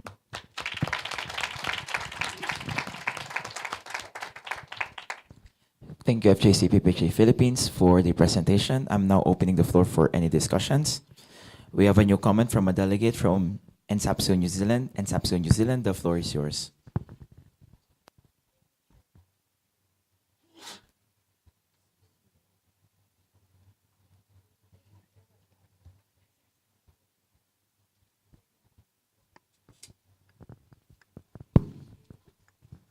Thank you, Chair, for the floor. I am Caitlin Chan from the NSAPSO New Zealand. On behalf of NSAPSO, congratulations on your successful mandate. We are thoroughly impressed by the unique range of projects which combine pharmacy with other domains such as music and debating. On that note, we are quite interested in the All-in Formation project for professional development. Could you briefly elaborate on the major challenges from hosting this event and how they were overcome? Thank you, and I'm passing the floor back to the chair. Thank you, NSAPSO New Zealand. Riona? Thank you for that question. So I personally cannot answer regarding the challenges involved since I am not one of the officers in charge for the project. But to give you context, the All Information is an online event and it was divided into 3 sessions. So for context, in the Philippines, the licensure exam covers 6 modules. So first day covers modules 1 to 2, next day covers modules 3 to 4, and then the last one covers modules 5 to 6. Like I said, I can't really answer regarding the challenges. Maybe I can pass the floor to the president to answer further the question. I will pass the Okay. floor. Sorry. Can I have the president, a delegate from FJCPPHA Philippines, to answer the comment? Thank you for the floor, Chair. So to answer the question on the challenges faced with Luisa Puli, FJCPPHA Philippines, to answer the question on the challenges encountered with All Information, mostly we struggled chasing the deadline for the installments. So since we have 6 modules in the examination, we had to finish all the review sessions before April because that's the second time that the first time in a year that the pharmacy licensure exams are administered in the Philippines. Mostly, we have problem with funding, of course, because despite the fact that there are high-stakes benefits from joining a review class, pharmacy students are generally busy. So what we did is to counter this is we partnered with the different popular review centers in the Philippines. So in these sessions, they could invite their lecturers to give the audience somehow of a peek at how they teach in their respective review centers. So review centers are like cram schools. So we usually enroll there before we go to the licensure examinations. So we partnered with them, and therefore we resolved most of our problems with finances. And since, for example, first, third years haven't really encountered much experience with these review centers, they attend these events so that they could gauge where they are most suited to enroll just in time for their preparation for the licensure exam. So thank you. Thank you, delegate from FJCPPHA Philippines. Now we have a new comment from a delegate from BEM FFOE Indonesia. BEM FFOE Indonesia, the floor is yours.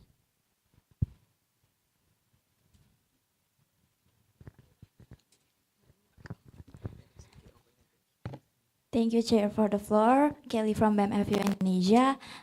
Thank you so much, FJCPPHA Philippines, for your amazing annual report, and congratulations for the successful mandate.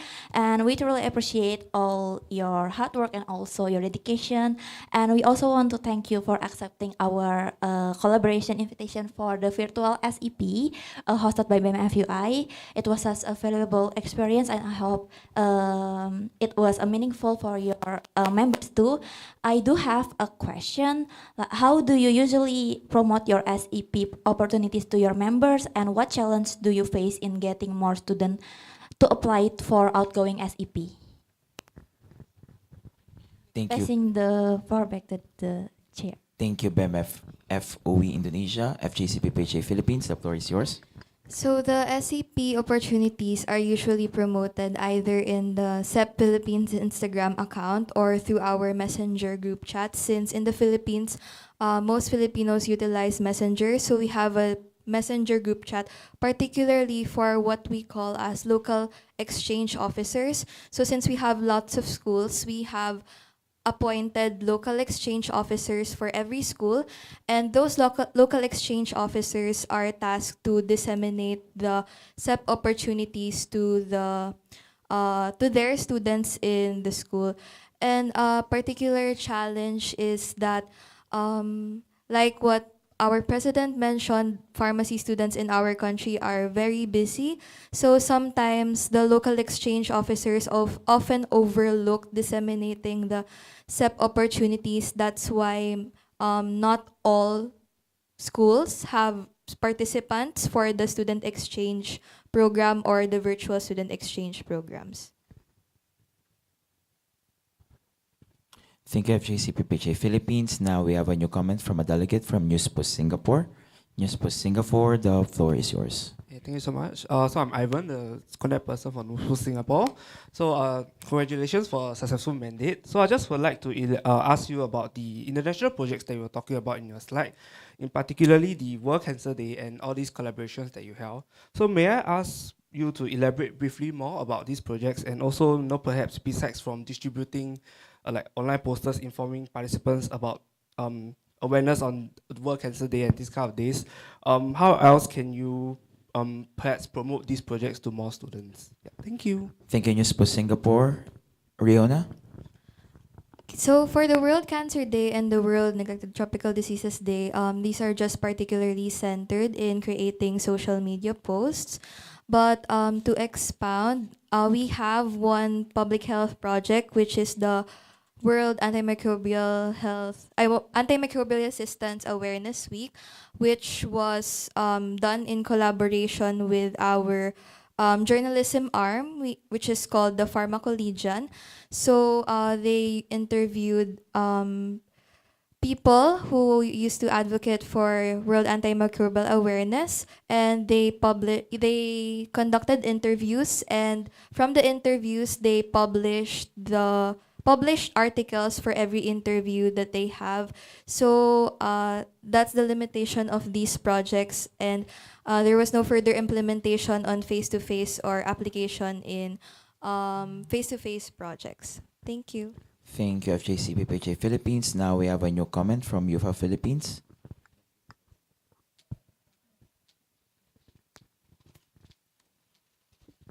Thank you for the floor, Mr. Chair. Shaina from UFA Philippines. So firstly, congratulations on completing your term. For those who don't know, Ms. Season is handling positions both in the national organization, FJ, as well as in UFA Philippines, where she is serving as the Secretary for External Affairs and the head of the Committee for the Publication Materials. Bringing her advocacies of letting more students be informed, she's been committed to bridging not only our university, but also universities across the country country closer to the international stage, and of course, IPS APRO.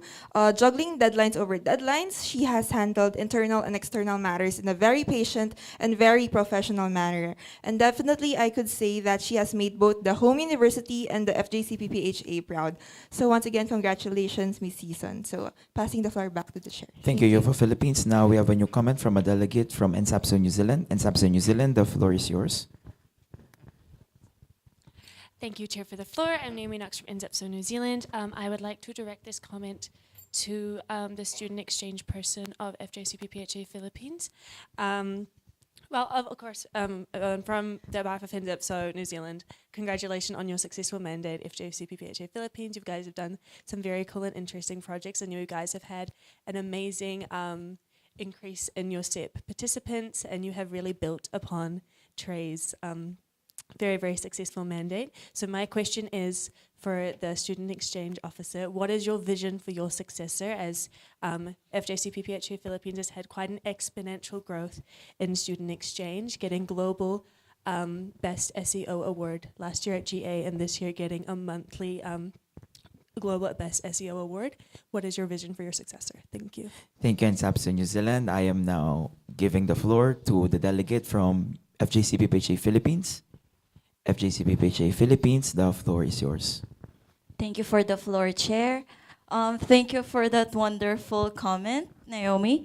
For me, what I'm looking forward to my successor would be, I really can't say to continue what we started, but more like to do better. Because I think growing and doing more projects rather than just continuing what I've done or what Trey've done would just be like this. So, but again, FJCPPHA is known for the excellence. So I hope my successor or Riona's successor, whoever it is, would keep doing excellent work. So yeah, that's for me. Thank you for the floor, Chair. Thank you, FJCPPHA the Philippines. Now, I'm giving the floor to the Secretary of the Regional Office, Cristiani. The floor is yours. Thank you, Mr. Chair, for the floor. Cristiani Francisco, IPSF APRO Secretary. Hello, Riona. Although I no longer hold a position within IPSF, it means a lot to know that Moises, Ryan, and I were remembered throughout your mandate. My time as Assistant Secretary and Committee Head of the International Relations Committee of FJCPPHA was a meaningful chapter in my journey, one that shaped how I lead and serve today. Even after stepping into a new responsibility, it's incredibly heartening to see that the connections we built and the work we contributed within the Federation still hold value. That was where our regional journey began. Thank you for carrying the spirit and the standard of excellence forward. I sincerely hope that APPS will be brought back soon. It's a project that holds so much potential for FJCPPHA to reconnect regionally and grow even further. I'm now passing the floor back to the chair. Thank you, Secretary. I'm now passing the floor to the delegate from FJCPPHA Philippines to comment about APPS. Since the Secretary raised the discussion, FJCPPHA Philippines, the floor is yours. I don't know what to say. I'm not yet sure regarding APPS because next year I won't be running. So yeah, but I can't promise anything. So please don't expect. Okay, thank you so I'm much. so sorry. Thank you so much, FJCPPHA Philippines. Do we still have any new comments? I see none. We are now closing the floor for discussion, and we are going to proceed with the voting. Full members, all those for? All those against? All those abstaining? Motion 19 reads, this, the 27th IPSF Asia Pacific Regional Assembly, accepts and adopts the annual report of the contact person of FJCPPHA Philippines for 2024 to 2025. Voting results, 10 for, 0 against, 0 abstain. Congratulations, FJCPPHA Philippines. Motion carried unanimously.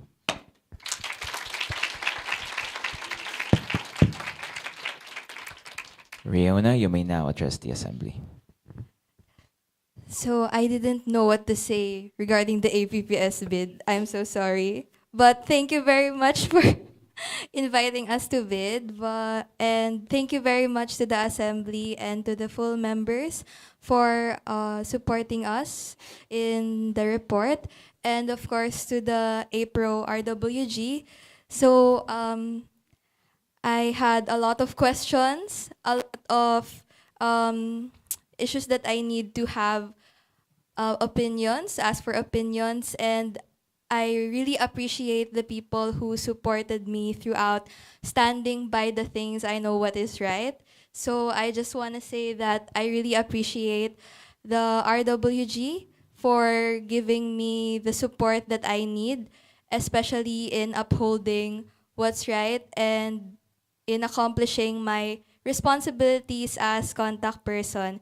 And I have been actually in a lot of pressure, being one of the executive officers in UFA and being one of the executive officers in FJ and holding an OIC position for a national competition.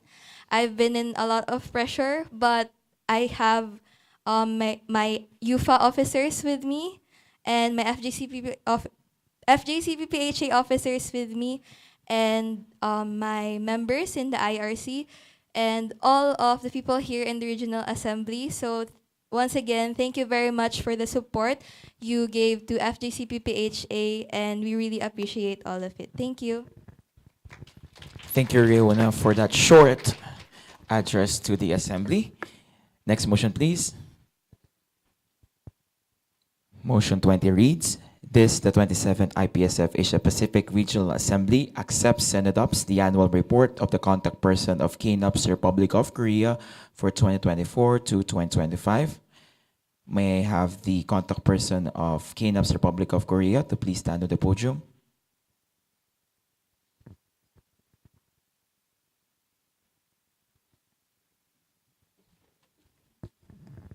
KNUP's Republic of Korea, the floor is yours. Thank you for the floor, Chair. I am Herin Jeon, the current serving contact person of KNAP's Republic of Korea.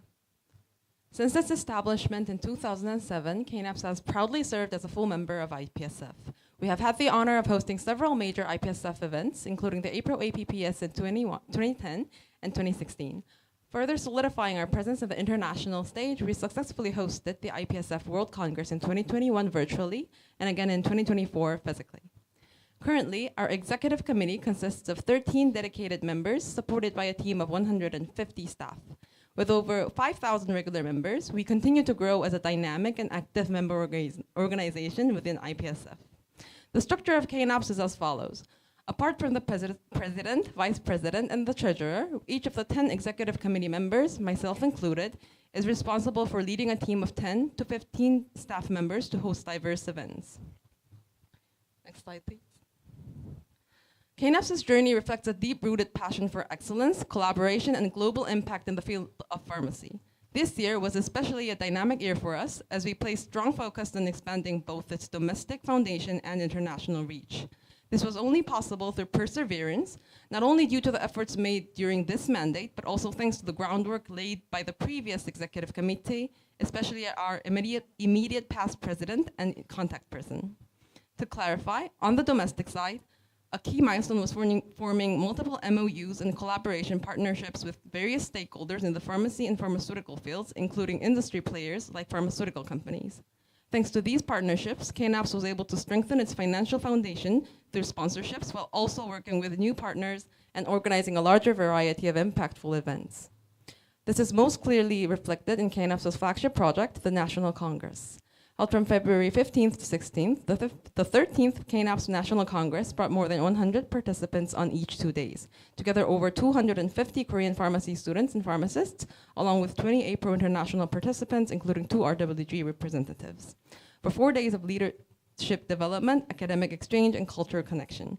The event actually began with KPLC on February 13th to 14th, a pre-Congress program similar to Leaders in Training of APRO and IPSF, designed to strengthen leadership skills and prepare students for active roles in the pharmacy field. The main congress that took place on February 15th to 16th under the theme Professionalism, Becoming an Irreplaceable Pharmacist. This theme aligned with the growing interest in the pharmacy profession following the implementation of the 6-year PharmD program within Korea, highlighting the importance of redefining and strengthening the professional identity of pharmacists. A key highlight this year was the Pharmaceutical Industry Workshop, newly introduced in partnership with, as I said, leading companies written. This year's National Congress, in alliance with KPLC, which I will elaborate on later, was also actively designed to be international friendly, paving the way for KNAPs to engage more proactively in international activities in the future. Addition to the translations provided, Fill Up the Fun workshop offered international students and Korean participants a unique opportunity to cross-cultural exchange, and on the second day, a special STEP day was also held, offering international participants a glimpse into KNAP's student exchange program and the traditional Korean experience. I will proceed with introducing some key projects within KNAPS, but please note that I will be focusing on some that I would like to emphasize. For public health, MAC was conducted in support with Organon Korea with the theme Women's Health and Chronic Diseases. A healthy talk about medicines for youth was conducted with the theme Promoting the Proper Use of Medicines, and so on. Professional development and pharmacy education projects were also held. And to emphasize, for policy and advocacy, with support with the expanded partnerships, KNAPS was able to hold a pharmacy policy proposal contest for the first time under the guidance of the Korean Pharmaceutical Association, helping to grow student interest in policy and advocacy, an area that had previously seen limited engagement within KNAPS. Internationally, KNAPS responded to the increasing interest in global engagement among Korean pharmacy students by not only expanding the number of inter-MO activities, but also enhancing their academic depth. For example, programs like International Clinical Skills Competition and the UHC Awareness Campaign stood out in this regard.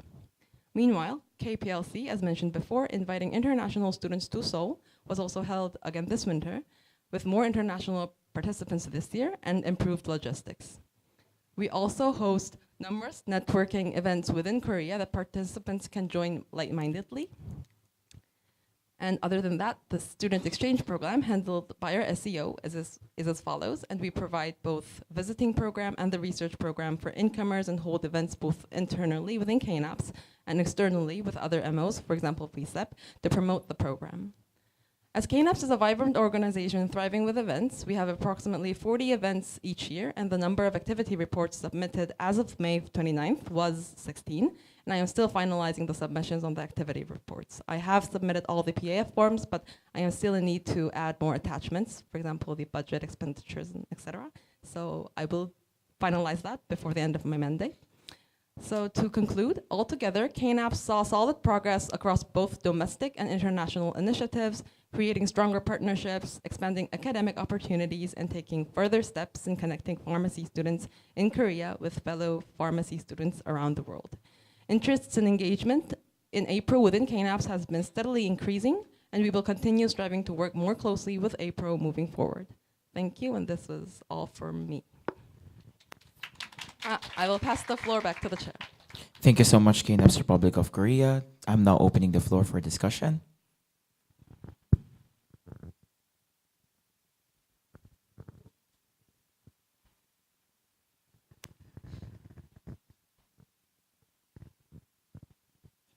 Do we have any new comments?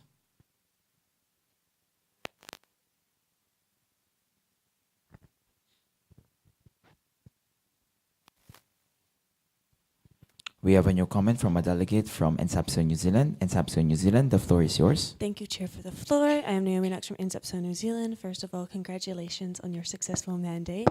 You've done some very interesting projects, and yeah, just a huge congratulations to you and your team for such awesome work.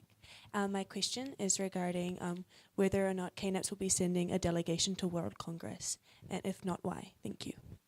Thank you so much, NSAPSO New Zealand. KNAPS Republic of Korea, the floor is yours. Thank you for the floor, Chair. We will be sending only official delegates this year, and I will be attending. Yes, but that would be all. Thank you. Thank you so much, NSAPS. Thank you so much, KNAPS Republic of Korea. Now let us proceed to the new comment given by a delegate from FJCPPHA, the Philippines. FJCPPHA, the Philippines, the floor is yours. Thank you for the floor, Mr. Chair. Yona Season from FGCPPHA Philippines.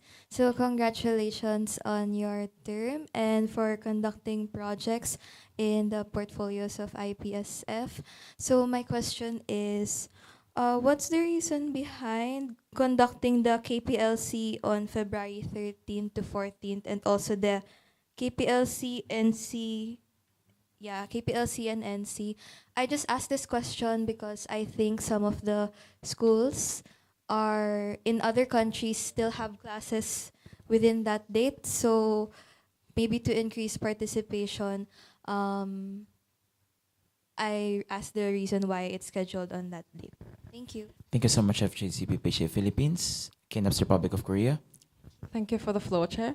The reason it was held this time of the year was because, first of all, we had a Korean national holiday in January, so we had to make it after that in order to be more inclusive to Korean participants because primarily it is directed for Korean students.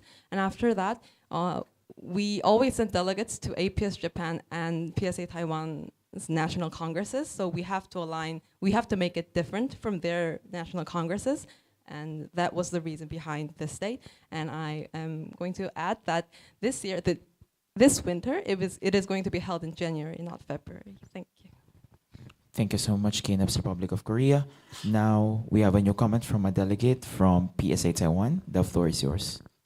Thank you, Chair, for the floor. This is Jean from PSA Taiwan speaking. On behalf of PSA Taiwan, I'd like to express our sincere appreciation to KNAPS for being one of our most valued and reliable partners. So our collaborations have created a lot of opportunities for Taiwanese pharmacy students, and overall, I believe we have a lot of common, and that KNAPS has always been an inspiration to PS Taiwan as well. So I just want to express this. Thank you. I have no further questions. Thank you so much, PSA Taiwan. Kingdoms Republic of Korea, would you like to comment? Briefly, yes. Okay. Thank you for the floor, Chair. I would also like to express my brief gratitude to Jean. That would be all. Thank you. Thank you so much, Kingdoms Republic of Korea. Do we still have any new comments? I see none. I am now closing the floor for discussion, and we are now going to proceed with the voting. All those for?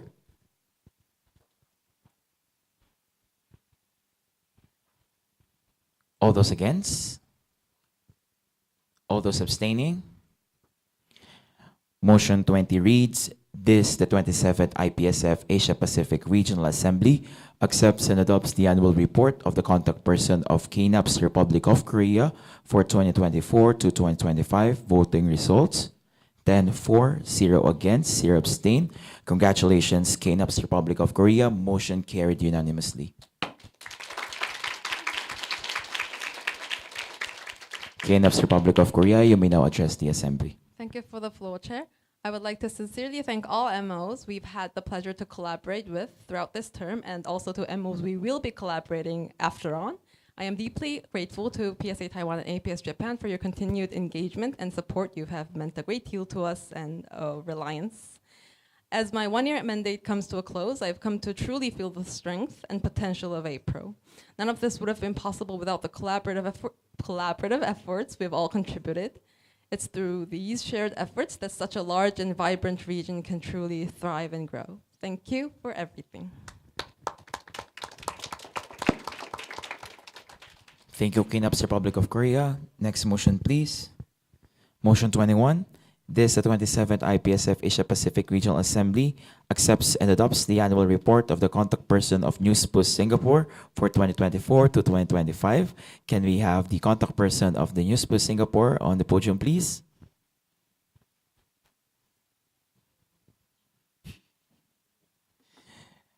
Ivan, you have 5 minutes for your report. The floor is yours. So hello everyone, this is Ivan, the contact person for NewsPost Singapore. So I'll be presenting my annual report. So next slide please. So an introduction on NewsPost. So we are founded in 1961 and we are IPSF member in 1970 and a full member association in 2000. And we also hosted the first APPS in Singapore in 2012 2001. So we have 724 members in total, and including pharmacy and pharmaceutical sciences. So I think we are one of the few schools in the world to actually include the pharmaceutical sciences students. And this is one of the initiative by our NUS Department of Pharmacy also. Next slide. Yeah, so our vision is to build a united student body and enrich the student lives of pharmacy and pharmaceutical science students. And our mission is to engage our students through our various activities such as orientation projects and community outreach projects to establish a sense of belonging in the students and to seek to broaden the horizons and encourage personal and professional growth, which I'll elaborate later. And also to explore and adapt to them to meet the evolving needs of pharmaceutical industry, especially in Singapore. Next slide. So this is our organization structure. So firstly, we have the Awareness Committee. We have the International Relations Committee, which is what I'm part of. And we have the Welfare Committee. We also have the Media Resource Team. We have the Interprofessional, which includes the medicine and nursing students actually. And we also have the Marketing and Public Relations, which is to gather sponsorship collaterals for NUSPS. And we also have the Essential Medicines, which is in charge of community outreach projects. Next slide. So firstly, I'll start with the GBPED, which is one of the flagship projects of NUSPS RRC. So this is a physical event comprising of international delegates, and this year we have delegates from Kenya, Indonesia, Australia, and Malaysia. So this is to establish, and Korea too, and this is to establish a consistent and excellent pharmacy practice and to really showcase the pharmacy healthcare landscape in Singapore. So I hope those who attended through the healthcare visits to the various hospitals which we created, you'll gain a much better understanding of how the pharmacy scene in Singapore is always evolving and taking in new technology. So I think to talk a little bit about the significance, so this is actually one of our first, if not the first large scale international offline projects that's hosted ever by the society, because we usually host offline events that are internally and usually do not comprise of international participants. So I'm happy to share this milestone with everyone. So next, we're talking about the PharmaServe and Emergency Med Committee. So this committee is a voluntary branch of NUSPS which focuses on initiatives. So actually we go to community centers in Singapore. So community centers are basically like facilities to serve the community in that geographical region. So one of the events is Know Your Medicine, Get It Right, and I'm actually the MC for this event. So this is an event which outreach to about 200 elderly residents. So we actually provided free house screening, and we have booths to talk about some of the chronic conditions that elderly face, so geriatric patients. So they face things like bone conditions, or they have a higher risk of fall. So we actually talk about fall prevention. And we did something very interesting, which is Tai Chi, which is unique to Singapore culture too. So next, I'll be talking about the Future Career Fair and Exhibition. Next slide. Yeah, so the event actually features a career fair and exhibition. So this is both online and physical. So we actually held it at one of our large science libraries in Singapore. And this event to provide more information to all pharmacy and pharmaceutical sciences students. So what is special about this event is actually we have a live interview. So all the hospitals, almost all the hospitals in Singapore actually came down. So if any Singaporean students are interested in signing any sponsorship deals, they actually are able to host a live interview for the students right away in a private room. So this is actually very beneficial to the students as they get to attend the career fair, and then they can decide on the spot whether they want to have a bonded scholarship or not. Yeah, next slide. So this is actually very interesting. I wanted to share about the Pure Me In publications. So the Pure Me In publication is an initiative actually conducted by the Media Resource Team. So this actually showcased the events and activities of the month. So next slide, sorry. Yeah. So this is actually it may seem like a very minor thing, but actually it's quite significant for NSPS because we have a lot of events throughout the AY. And actually this publication serves as a summary, so we can actually look back, and NSPS students can look back at this magazine and be like, oh, what should I join next year or next AY when this event comes again? Yeah, so next slide. And so I'll talk about the NUS Red and Flag event. So Red actually stands for Receiving and Giving. So this is not particular to pharmacy students actually. It's actually specific to the whole school. So the whole school, different faculties will host like a charity performances, and then the pharmacy students, the students from each faculty will prepare performances which comprises of 3 sections: costume, floats, and dance. Okay, next slide. So I'll speak on behalf of the student exchange program. So currently we're still liaising with the host organization in regards to taking in more students, and these are some of the online events that we hosted also. Yeah. Next slide. Okay, so as the final remarks, I will just share a bit about what we did well in this mandate. I think increasing exposure to IPSF as an organization in Singapore, and also hosting physical events, which is also one of our significant milestones. Thank you so much.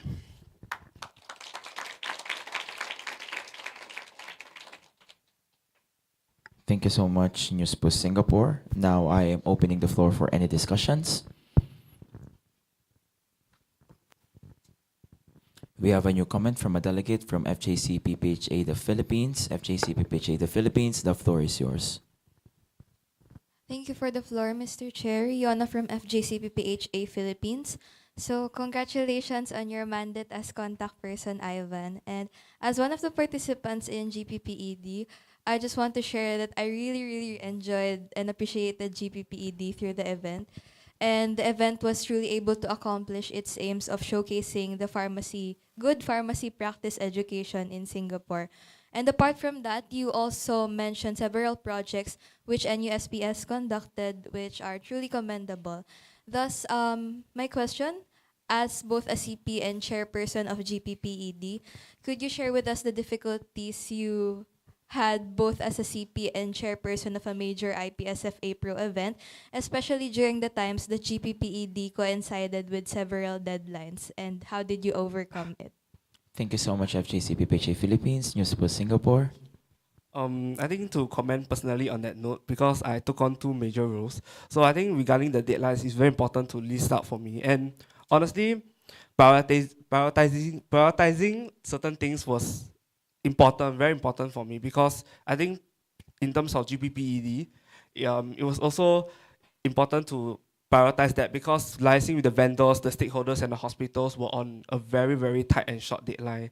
And usually replies from the professors, I need to reply within 2 to 3 days. And not to mention, our GPP committee only comprises of 11 members. So the bulk of the planning was just me and 2 of my vice directors who are sitting here. So I think in regards to that end, how do I juggle between 2 of the commitments is really about having a clear idea of what to do. But for CP, I definitely could do much better in that sense. I could be more active in the annual reports and also the email replies. Yeah, thank you so much. Thank you, News Post Singapore. Now we have a new comment from a delegate, actually an observer. An observer from Thailand. The floor is yours. Okay, thank you, Chair, for the floor. My name is Sorowis Sisraj. I'm the former SEO of PISA Thailand. So first of all, I would like to congratulations to NUSPS Singapore CP even for having such a successful mandate. And I would like to express my greatest appreciation to Tan Sin Yi, the SEO of NUSPS Singapore. Thank you for always being there, and thank you for accepting our collaboration on the Virtual SEP 2020-25. Okay, so I have a question with regard to the incoming SEP program. May I kindly ask if there are any plans to incorporate a visiting program to NUS Pharmacy alongside the research internship? We believe this could broaden the opportunities for outgoing students, including those from Thailand. Thank you very much. Thank you, observer from Thailand. I'm passing the floor to the delegate from News Post Singapore.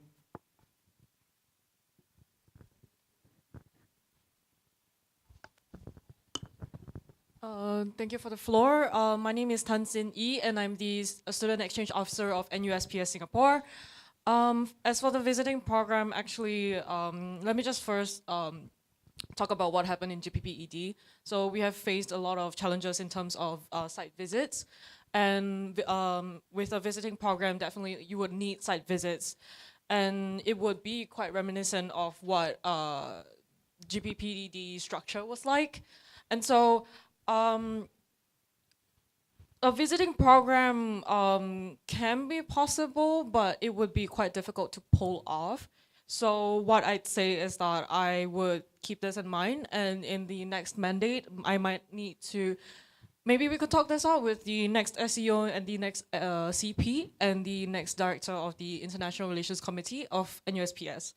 That would be it from me. Thank you. I'll pass the floor back to the chair. Thank you, News Post Singapore. Now we have a new comment from a delegate from PSA Taiwan. Thank you, Chair, for the floor. This is Jean from PSA Taiwan speaking. First of all, congratulations on such a successful mandate, especially as a chair of GPPED. I have a question here.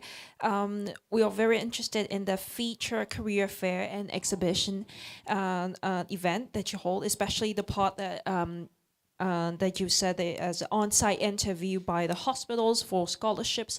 May I know more about this, and also how did New Singapore collaborate with all these hospitals into persuading them to do this event? Yeah, thank you. Thank you, PSA Taiwan, News Post Singapore. So to elaborate more, I need to clarify that I'm not the organizer of Future Career Fair. But then what I heard is that because Singapore is quite small and we only have one pharmacy school, so actually the hospitals approached NUSPOS to want to collaborate with us. And because we have 3 clusters in Singapore, so to give a summary, so 3 clusters they split Singapore into 3 geographical areas. So actually all the hospitals are sort of trying to not say scout students from their clusters, but more also to recruit potential pharmacists to their own hospitals as well, which is why they are very willing to work. So regarding the sponsorships, it's because because we are facing a lack of manpower actually in Singapore for pharmacists. So a lot of the hospitals actually roll out a lot of sponsorship, and even this is just an example of a sponsorship talk that they came to give, but there are a lot of examples where they actually approach us and say, hey, we want to do a site visit. Hey, we want to do a talk for the students to try to encourage us to take up the sponsorship and work in their hospitals. Yeah, but then I think something unique to bring up, I guess, is that I think it was quite challenging on the organizers' part because they had to, logistically, they had to get all the individuals down, they had to separate the rooms, and then they had to see whether, because sometimes the students don't really put much thought into it, and then they just interview. So they experience quite a large number of applicants as well. So I think this is something to take note if you're organizing similar events. Yeah. Thank you, News Post Singapore. Now we have a new comment from a delegate from UFA Philippines. UFA Philippines, the floor is yours. Hello. Thank you for the floor, Mr. Chair. So first of all, congratulations for the JPPED conduct in Singapore. It was really fun and great as one of the delegates. So I saw in your report that you have this Spill Me In publications. As for UFA Philippines, one of our goals for our term, this previous term, was to increase student participation through wider information dissemination. So with regards to this, I would just like to ask regarding your evaluation on the use of publication materials instead of just plainly announcing them in your group chats, on whether they were able to increase the participation in your networking events, or how was it able to help in information dissemination. Thank you very much, and I am passing back the floor to the chair. Thank you, delegate from UFA Philippines. News Post Singapore. Yeah, I think for me, I need to recognize the limitations because I'm personally part of the PUMI in Publications Committee. So we recognize the limitations of online materials because it's just we send in the group chat, and then what goes on, after that is up to the students to click into it and to browse it on their own will. But then I think something that the committee does personally is to outreach to the students physically, if I'm not wrong. So they do approach the students and tell them about these PUMI in publications. And if I'm not wrong, correct me for my fellow delegates, we try to standardize it. So this is one of the only publications we have for the whole society.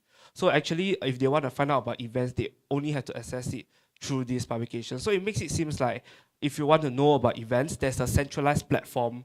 We created a centralized platform material for everyone to access. So every month or every 2 to 3 months, this publication will get updated. Yeah, and then the only way for them to know these events is only through this publication. Yeah, so we don't have multiple publications. We only have this. And then so this PUMI in committee will work with all the different committees in NUSPUS, and then we'll be okay, so IRC this month, what do you do? Do you have something to publish? And then if you have something to publish, we actually had this consolidated Google form that if you want to publish something in the PUMI in publications, you submit this form, and then the committee will review it, and they'll be okay, we can publish this event for you. We just need you to provide a write-up and photographs.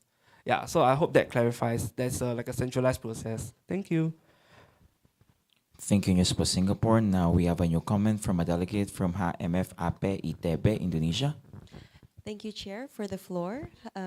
Aulia I apologize. There is a Direct comment from News Post Singapore. News Post Singapore, the floor is yours.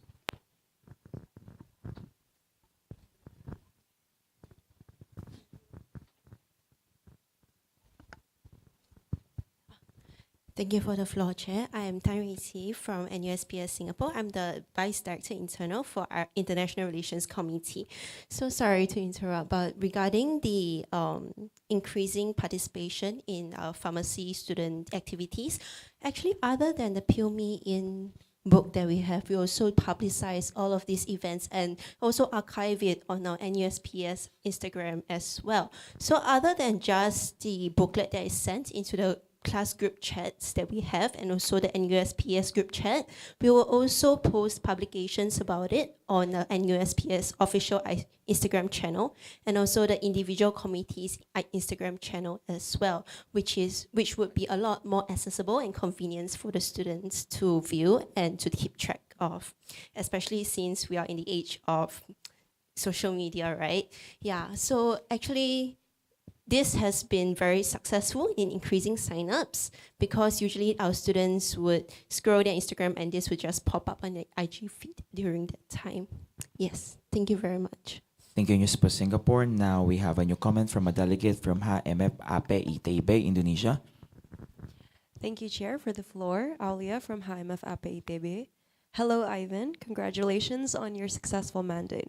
Your virtual SEP is exemplary, and after sending delegates to GPPED, it is no lie that they really enjoyed the program, so congratulations. However, we have noticed that you have not reported any international collaborations aside from the SEP, and can you please elaborate why? Because we are also would look forward to collaborating with you in the future. Thank you. Passing the floor back to the Chair. Thank you, delegate from HMF APRO, Indonesia. News Post Singapore. Firstly, I want to apologize. We did do international collaborations, but I did not include as part of my 6 slides as under projects. Yeah, so I think 2 of the events that we collaborated, as mentioned by the other MOs as well, we did a collaboration with NZEPSO New Zealand on how to design your ideal diet. We also did a collaboration with KNAPS Korea on pharmacy profession awareness. So I think elaborating more on international collaborations. Definitely NUSPOS Singapore will be much more receptive to collaboration this year because last year we were preoccupied with GBPD and also other initiatives that we took on. But for my next mandate, I'll definitely require and encourage them to take on international collaborations and to really talk to more delegates from different MOs. Thank you. Thank you, News Post Singapore. Now we have a new comment from a delegate from BEM FFOE, Indonesia. Hi. Thank you, Chair, for the floor. This is Uriel from BMFUI. Hi, Ivan. We wanted to say thank you so much for hosting and giving your best throughout GBPD, even with just 11 people on the committee. You managed to exceed all expectation. It sets a really good example that despite the number of team and such good events can still be pulled off. Also, thank you so much for accommodating our 6 delegates. They were genuinely excited to visit NUS, and then they had a really great experience throughout the event. And even though the majority of them did not know IPSF really well, but they came back with so many stories and lessons. And I think we will be definitely learning from you guys for the future. And yeah, thank you once again. Giving back the floor to the Chair. Thank you so much, BEM FFOE Indonesia. We have a new comment from a delegate from NSAPSO New Zealand. NSAPSO New Zealand, the floor is yours. Thank you, Chair, for the floor. I'm Naomi Knox from NSAPSO New Zealand. Firstly, congratulations on your successful mandate, and congratulations on a very, very successful GPP Ed. I wish that we were able to send some delegates, but maybe next event Singapore hosts. But yeah, huge congratulations. And just regarding GPP Ed, what would be your advice as to other similarly small member organizations for hosting IPSF events? Thank you. Thank you, NSAPSO New Zealand. News Post Singapore. I think there's no easy way to host these events as a small organization. There's really no easy way, and a lot of the things we have to do from ground up, like a lot of the liaising, because Singapore has never done it before. So I think one advice that I'll give is to start early and start strong. Yeah, because it will take a lot of time and effort to liaise with all the organizations, especially if you never liaised with them before. Like you have to explain the whole project, you have to hold meetings with them, you have to plan for the site visits. So I think that was a very tall order. And also I have to give my greatest appreciation to my Vice Director, Tan Rui Qi here, because I think having an experienced Vice Director is really key to a successful event, as she's someone that has hosted events before. So I think also have someone beside you that has hosted similar events will be also a good advice. Thank you. Thank you, News Post Singapore. Now we have a new comment from a delegate motion. New comment drop. Do we still have any new comments? I see none. Therefore, I'm closing the floor for discussion, and we're going to proceed with the voting. Full members, all those for. All those against. All those abstaining. Motion 21 reads, this, the 27th IPSF Asia Pacific Regional Assembly, accepts and adopts the annual report of the contact person of News Post Singapore for 2024 to 2025. Voting results, 10 for, 0 against, 0 abstain. Congratulations, News Post Singapore. Motion carried unanimously.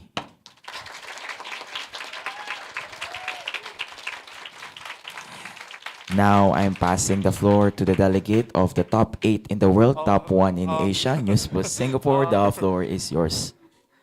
So I'd just like to say my personal heartfelt appreciation to especially all the RWGs, because they really helped me along the way. And even though I have some lapses in some of my administrative procedures, but they really helped and reminded me of all the submissions. So really great appreciation to them. And also to my 2 fellow ladies sitting as the official delegates, the amount of hard work and the amount of things that we went through just to plan a 5-day, 4-night event was it was a really a tall order. Like honestly, at some point we thought of giving up. Yeah. But I'm glad we persevered through and hope to give everyone something more. And I think moving forward, I will pass. There's a lot to hand over to my next delegates, to my next successors. But something that I'll pass on is the spirit of initiatives. Thank you. Before we proceed to the next motion, we are 10 minutes away. However, 5:30. It's a prank. Let's proceed to the next motion.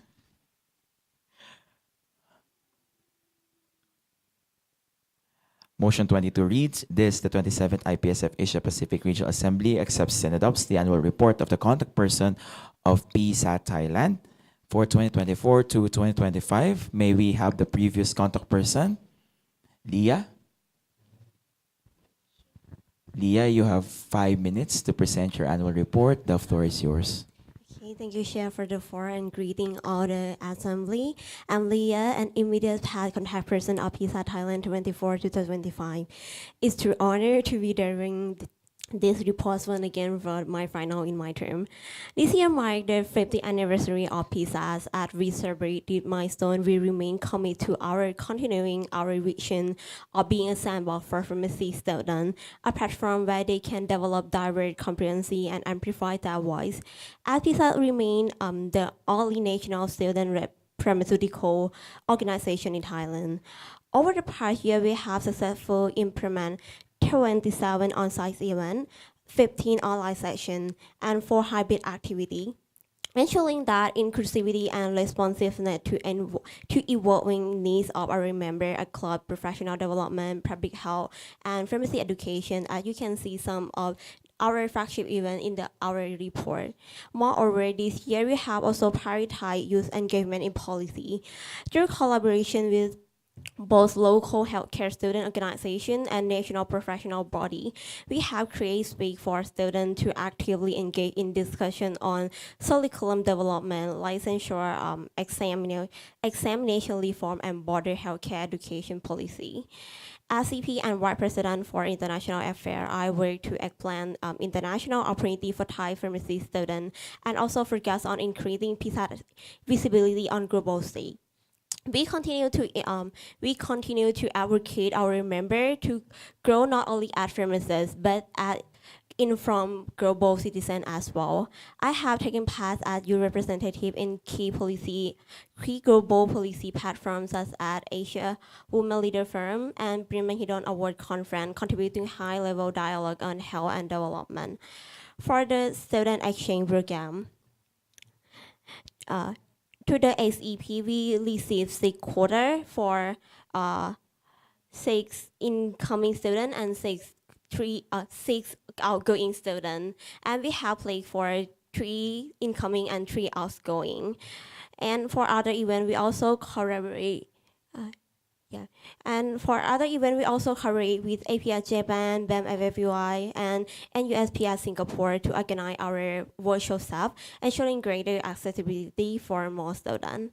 Beyond this achievement, we also have included SVP Thailand engagement in IPSF through initiatives such as interregional SEP webinar, participation in other MO virtual sub activity, and also virtual across border and self Thai test week that our initiative on Instagram account, bringing world visibility and cultural exchange to the forefront.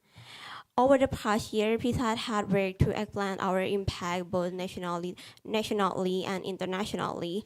This accomplishment would not have been possible without unwavering collaboration, encouragement, and support from our fellow member organization IPSF APRO.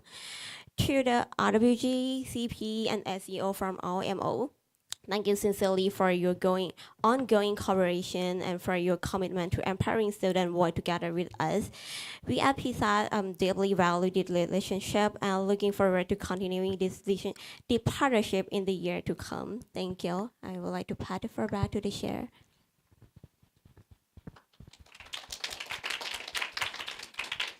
Thank you so much, PSAT Thailand. Now I am opening the floor for any discussions.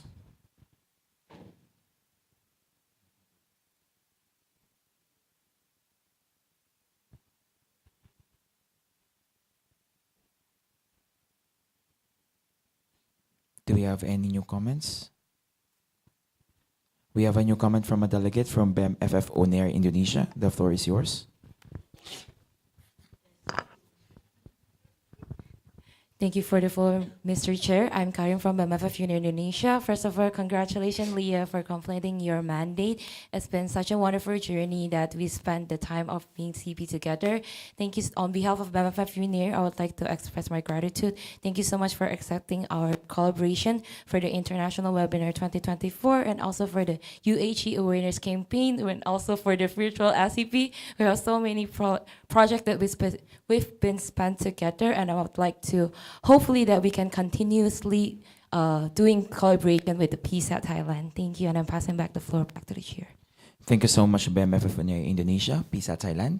Yeah, thank you, thank you, BMFF UNAir. Like, also sincerely thank you that you always reach out to us for collaboration, and I'm really grateful to working with you all the events that we're doing together. And I'm sure that even through the next main day, my successor will continue our partnership. Thank you. Thank you so much, PSAT Thailand. Now we have a new comment from a delegate from BEM Kemafar Umpad Indonesia. The floor is yours. Thank you for the floor, Mr. Chair. This is Keisha from BEM Kemafar Unpad. First of all, I would like to congratulate you on your successful mandate. You have really done great job being the contact person of your organization. I would like to ask, because you have a lot of project going on your organization, I'm asking whether your project have enough participants or not according to your success indicator, and may I know how you manage to engage the participants to participate your project. Thank you, and passing back to the floor to the chair. Thank you, BEM Kemafar Umpad Indonesia. PSAT Thailand. Thank you for the question. Firstly, I would like to mention about the challenge that we couldn't engage the participant to the KPI. Since this you heard that we have around 15 projects this year. So because we have the many portfolio and they work independently, so it's make that some event is in have a calendar coordination that So it made us some event that organized in the same day or the same, yeah, or the same period. Maybe some event also organized on the exam periods as well. So this did a challenge that we also recognize and passing on to our successor to solve this challenge as well, that maybe we can decrease the project and make more inclusive to all the participants can participate in all the event by not interrupt the exam or other event that organized by ourselves, and maybe other strategy that we would like to improve our PR statistics as well to more inclusive, not just only on Instagram, but also many communication channel, so can reach out broader participant in the next main day. Thank you. Thank you so much, PISA Thailand. Now we have a new comment from a delegate from FJCPPHA, the Philippines. The floor is yours. Thank you for the floor, Mr. Chair. So, congratulations on your report, Leah. I would just like to express our gratitude to PSAT, you and Sora, the SEO last mandate, for accepting our invitation to conduct the comparative study with PSAT Thailand. Even when you were in the train, you still attended the meeting. And I remember you and Sora attended our meetings while you were both in a cafe. Then thank you very much for collaborating with us. The comparative study was an opportunity to learn for the JCPPHA IRC members to learn how to organize project collaborations with other IPSF MOs. Again, thank you very much for accepting our invitation, and we look forward to working again with you and PSAT Thailand. Thank you very much. Thank you, FJCPPHA Philippines. PISA Thailand, would you like to comment? Yeah, thank you, Chair, for the floor, and thank you, the owner and FJCPSA for reaching out for the comparative study. And really, me, Sora, and our organizing team really appreciate your organization that you really have actively for this event so much. So I really hope as well that we can continue our partnership and more collaboration in the future. Thank you. Thank you, PISA Thailand. Now we have a new comment from a delegate from HMF APRO, Indonesia. The floor is yours. Thank you, Chair, for the floor. Aulia from HMF APRO. I'd like to say, dearest Leah, you have come so far, and PSAT have always kept such good friendship with HMF APRO. So thank you. From being part of the collaboration with from VSEP from the last mandate to being interested in our Halloween Health Fest back in October, I would like to appreciate your continued interest in our collaborations, and we hope to continue this partnership further and in the future. So thank you and congratulations. Passing the chair back to the floor. Passing the floor back to the chair. It is you this year. Thank you so much, HMF APRO, Indonesia. Now I'm passing the chair to the secretary. Krishani? Thank you, Mr. Chair, for the floor. I am now passing the chair to the floor. I am now passing the floor to the chair. Thank you. John Moises Dicarta, IPSF APRO chairperson, and speaking on behalf of the executive officers in the Global Office. On behalf of the Global Office, we would like to congratulate PISA Thailand for being the frontrunner in the Students Exchange Program, not just regionally, but globally. When I was speaking with Suhib during EM1 and EM2, he had nothing but praise for Sora and the Students Exchange Program. You have truly carried Students Exchange Program and set a strong example for every SEOs in the APRO and globally.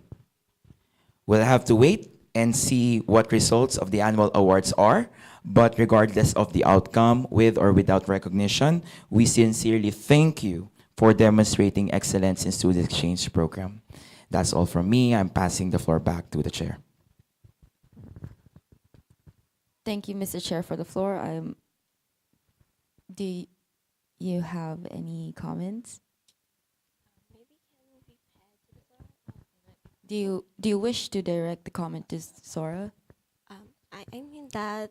Thank you so much for your. Do you? I'm passing the floor back to the chair. Thank you for passing the floor and the chair to the chair. I'll have Sora, observer Sora here to respond.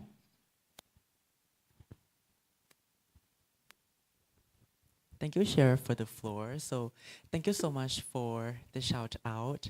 It has been such, I don't know how to say. I am actually very grateful. I have to say that throughout the mandate in the start, I also felt like how I doubt myself in the start because I actually don't know what to do in regards of SEP.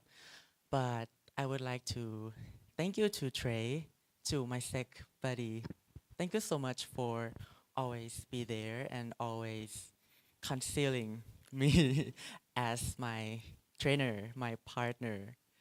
I will keep another thing that I wanted to say in another session, I guess. Okay. Okay, thank you so much. I'm lost of word. Thank you. Thank you, PISA Thailand.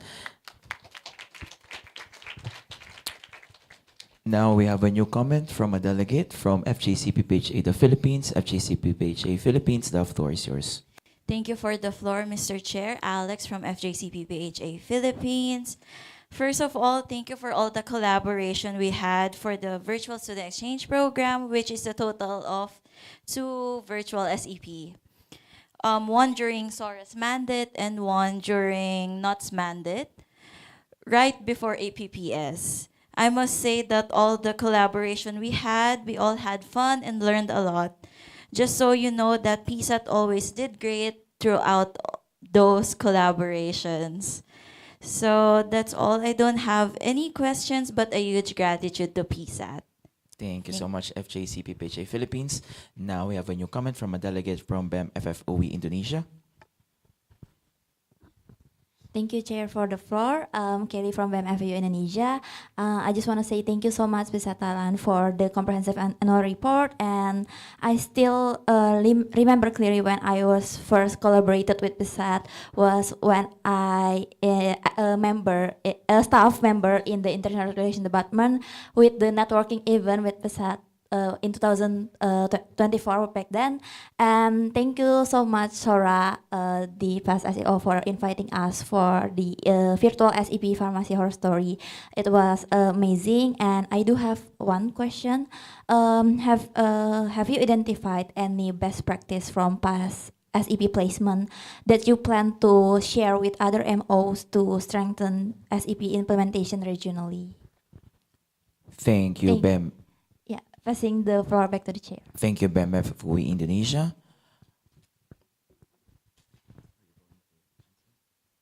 I'm passing the floor to the current SEO of PISA Thailand. Thank you for the floor, Chair. Can you clarify your question again, please, Kelly? Kelly? BEM FFOE Indonesia. Clarification? So my question is, have you identified any best practice from past SEP placement that you plan to share with us, the other MOs, to strengthen the SEP implementation regionally? Thank you, BEM FFOE Indonesia. PISA Thailand. Okay, thank you for the question.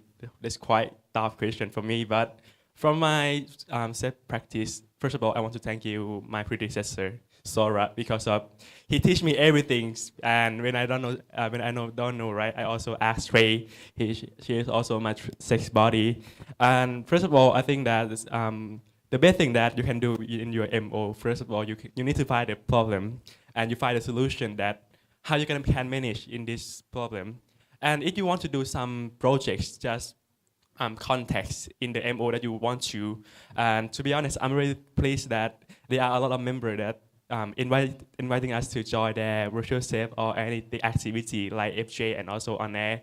And to be honest, for me, I think that the best thing that you can use in the good pharmacy in your SEP, I think that just learn from mistake and just doing adapted. That's all my question. That's all my answer. Thank you. I'm gonna pass the floor to the chair. Thank you, PISA Thailand. We have a direct comment from the observer. Observer from Thailand. Thank you, Chair, for the floor. Is Sora, the former SEO of PISA Thailand. I would like to add on to the Nuts answer. So for the set placement management that I have done, I have tried, I'm not trying, I call for the outgoing placement in October, and I have to wait for the response from our local university. As you may know, PISA Thailand has 20 universities, and there was 2 university who would like to accept and being a placement, which are Chulalongkorn University and Khon Kaen University. And we have the criteria and everything sorting out for them, and some sorts of like the course of conduct to being a host of the outgoing host, and just to clarification for them just so clearly. And also for my mandates, it's like that. But for the new mandate, I have heard that they have planned to making a local exchange officer and also the local coordinator for all university in PISA Thailand. And I really hope that that would enhancing the SEP placement in Thailand. And also we have the project opening from my mandate. We open for just the winter SEP, not summer SEP, but for their mandate, I recommended them to open the project for both the winter SEP and summer SEP. So it's going to be the students exchange program, which will cover winter and summer. And I think that more students could have more placement without regards of the winter or summer. Thank you so much. Thank you. I'm passing the floor back to the chair. Thank you so much as well, observer from Thailand. We have a direct comment regarding the new comment of BEM FF UI Indonesia regarding the best practices.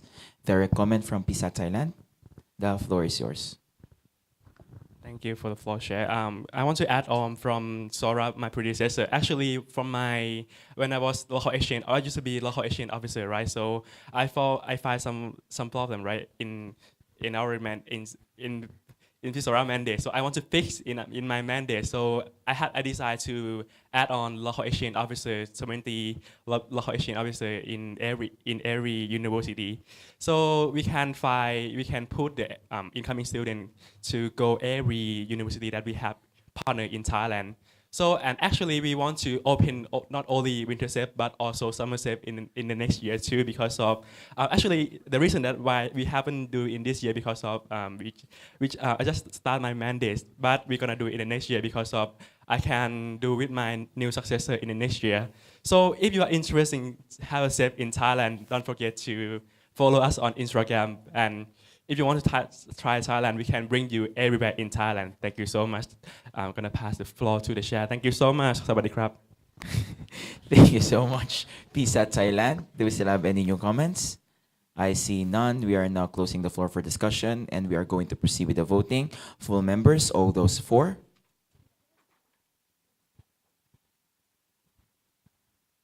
All those against?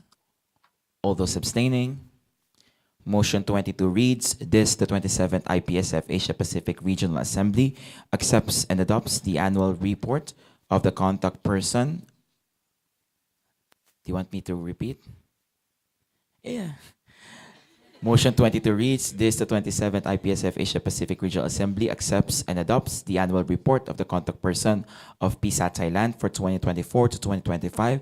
Voting results, 10 for, 0 against, 0 abstain. Congratulations, PISA Thailand. Motion carried unanimously.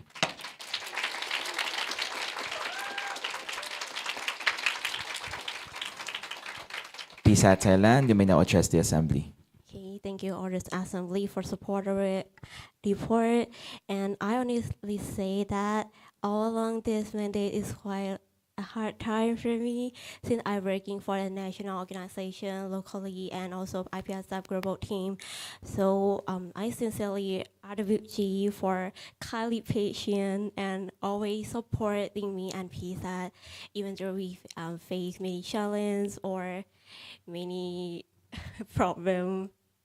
And thank you for all the MO, WWF on Air, JCPHA, and USPS, API Band, and all the MO that we already we have covered in the last mandate. I hopefully that we can continue our partnership in the next term. Thank you, Sora, for always be my friend all along the journey. Because I couldn't come this far without you. And yeah, thank you for all the CP, SEO, and MO that also working hard for your MO, for your student, for your friend. I would like you to continue your work successfully. Thank you. Thank you, PSAT Thailand. Next motion, please. Motion 23 reads, this, the 27th IPSF Asia Pacific Regional Assembly, accepts and adopts the annual report of the contact person of BEM FFOE Indonesia for 2024 to 2025. Do we have the contact person here? Yuri, you have 5 minutes to present your annual report. And your timer starts now. Okay, greetings, good afternoon to evening, everyone. I'm Uriel, the contact person of BEM FFUI Indonesia, and it's a pleasure to be here today. Do allow me to present BEM FFUI Indonesia's annual report for this mandate. BEM FFUI stands for Badan Eksekutif Mahasiswa Fakultas Farmasi Universitas Indonesia, was first established in 2012. We are a member in association of IPSF and currently representing 655 students based in Depok, Indonesia. The vision that we carry for this mandate reflects the 3 core values that we uphold: harmony, empowerment, and sustainability. As for our organization structure, nothing much has changed since the last mandate. We have 11 executive boards and 13 departments and/or bureaus under them. And as the CP, I am automatically placed as the head of the International Relations Department, along with my SEO as the vice head. Moving on to our projects, BEM FFUI has a lot of projects from different departments and bureaus, but these are some projects that I would like to highlight. The first one would be Deaf Awareness Week. Like last year, we had a Deaf Awareness Week Sign Language Collaboration Challenge, Sign Language Challenge collaboration. This year, partnering with BEM FFU NER, BEM KMFI UGM, ISMA Farsi, and SFAP Benin. The difference is that this year, we tried expanding the impact of Deaf Awareness Week by engaging directly with the deaf community in Jakarta. We also had a comparative study with PSA Taiwan, as well as other collaboration with different member organizations. Next up, for public health and advocacy, we have Pharmacy Care, which is a community service program focusing on public education and awareness, as well as Varsity, which is our effort to commemorate World Food Day, where we collect donations and distribute them in the form of basic food necessities. For PD and PE, we have Pharmacy Festival, which is a PD event from BEM FFUI, our annual IPSF Spirit, where we introduce IPSF to our new students, and Open House FFUI, which is a faculty exploration program aimed particularly for high school students. Still under PD and PE, we have our World Pharmacist Day campaign and a new program from our career development department, Career Talk X Scientific, which is a seminar regarding career paths in the pharmaceutical sector. For publications, we have our IPSF Alert, where we disseminate information regarding IPSF, Standing Ovation to recognize and appreciate FFUI students, and Recaps and WC as a recap overview of APPS and WC activities. As for our internal programs, we started our mandate in May with our grand launching of the FFUI student organization, followed by a team building for the functionaries of BEM FFUI. Next up, I am presenting on behalf of my SEO, Kelly, regarding our student exchange program. BEM FFUI is providing 2 fields for SEP, which is hospital pharmacy and research. Our incoming summer SEP is planned to take place from July 14th until August 2nd, expecting 2 to 3 students. We have an outgoing student this year placing in IUP St. Turkey. A few of our SEP activities are as shown. We hosted our virtual SEP in collaboration with FJCPPHA Philippines and FOP Nepal, and we were also selected as one of the representatives from APRO for CEP Expo 2.0. And an update number on our PAF is 13 and more to come. And although freshman involvement has been minimal, which is likely due to limited early exposure, BEM FFUI has continued to maintain its commitment to being actively involved in IPSF-related activities. We also expect more collaboration with all the MOs here in the future, and that IPSF continues to be a platform for us to grow. Over the years, BEM-FFUI has continued to demonstrate its commitment through outstanding initiative and meaningful international engagement. And for myself, the role of a contact person this year came with everything at once: the responsibilities, the pressure, and all the moments in between. I owe this entire journey to the support of the many, the IPSF EXCO, our beloved APRO RWGs, fellow CPs, my SEO, my international relations staffs, and the functionaries of BEM-FFUI. A heartfelt thank you goes especially to my SEO Kelly, whose support helped me get through it all. I truly couldn't have done this without you. I'm deeply grateful for this opportunity to work alongside such dedicated and inspiring individuals. It has truly been an honor to be part of this journey. Thank you. Passing the floor back to the chair.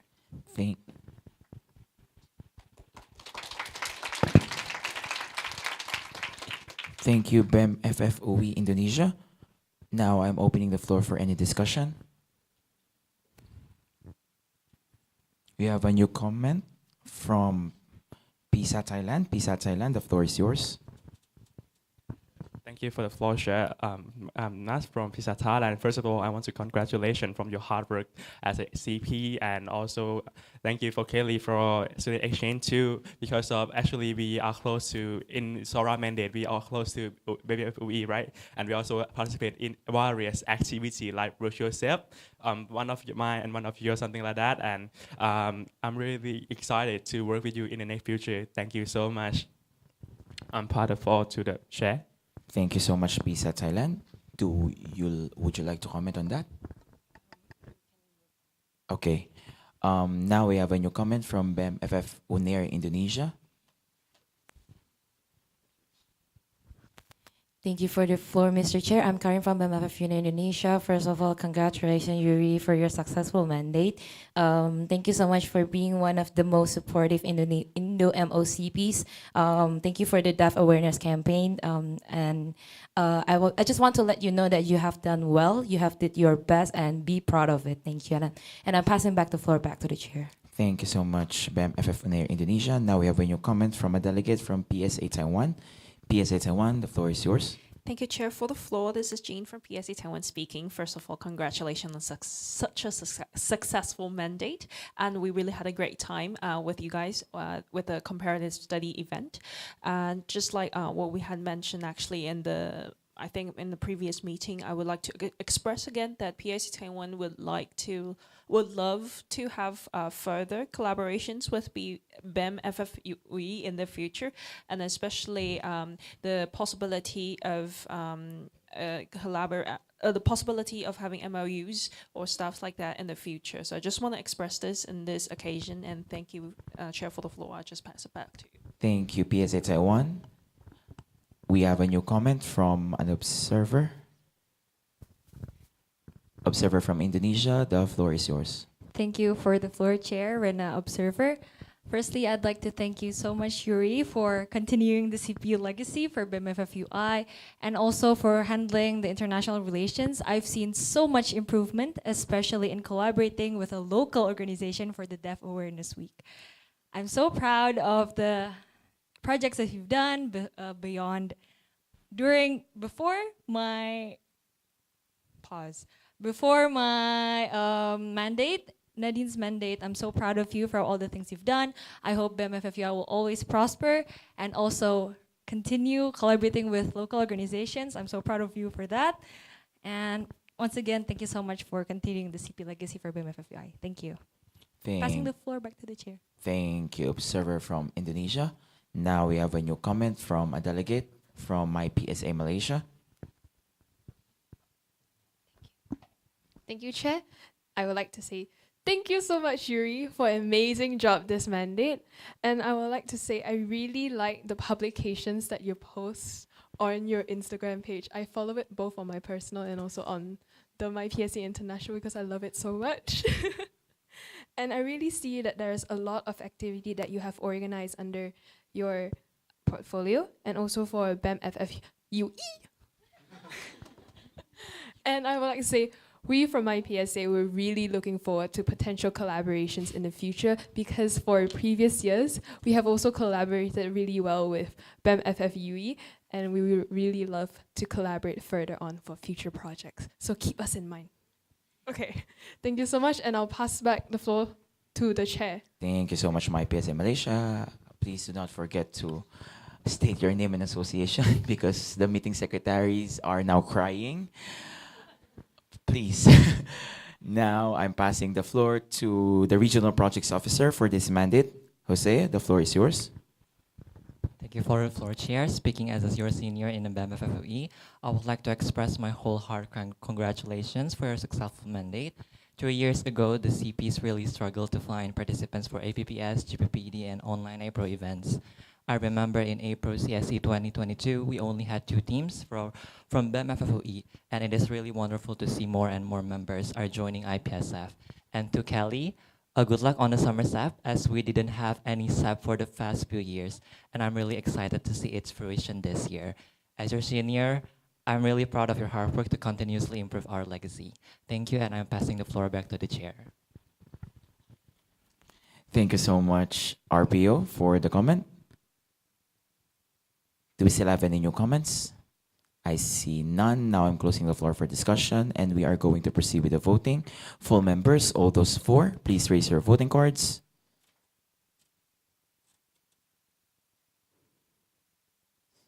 All those against? All those abstaining? Cameras ready?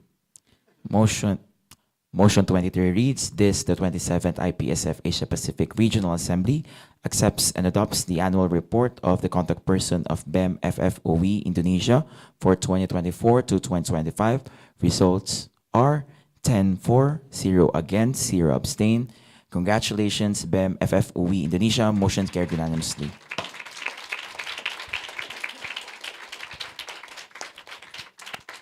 Yuri, you have the floor. Okay. Thank you so much, everyone. Just a little bit TMI. It was really hard for me starting out as a CP.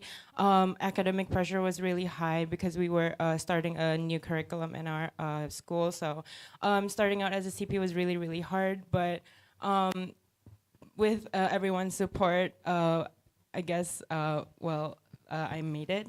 And again, we are really open to like future collaborations with everyone, and I am looking forward to working with everyone again. Thank you.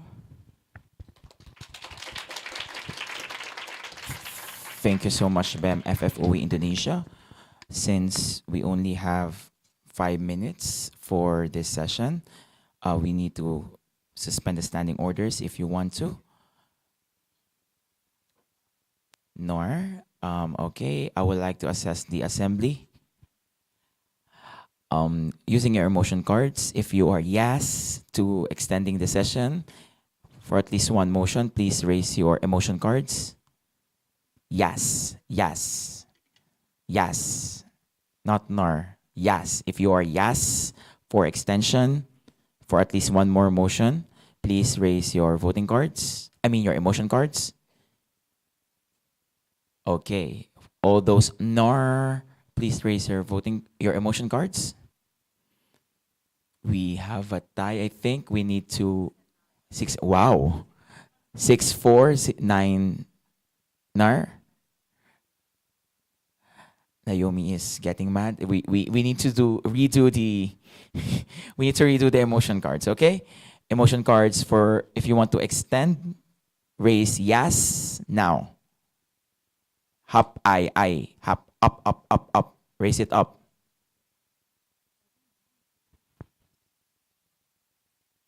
All those nor, please raise it. I'm sorry, Naomi. I mean, you can reject.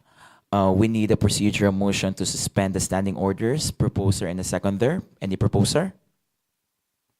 Proposed by IPJSF India, seconded by FJCPPHA the Philippines. We are now proceeding to the voting. All those for suspending the standing orders, please raise your voting cards.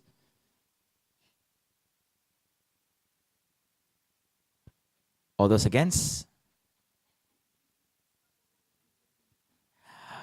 Motion carried by simple majority. We are now suspending the standing orders. I'm passing the floor to the regional secretary for the roll call. Thank you, Mr. Chair, for the floor.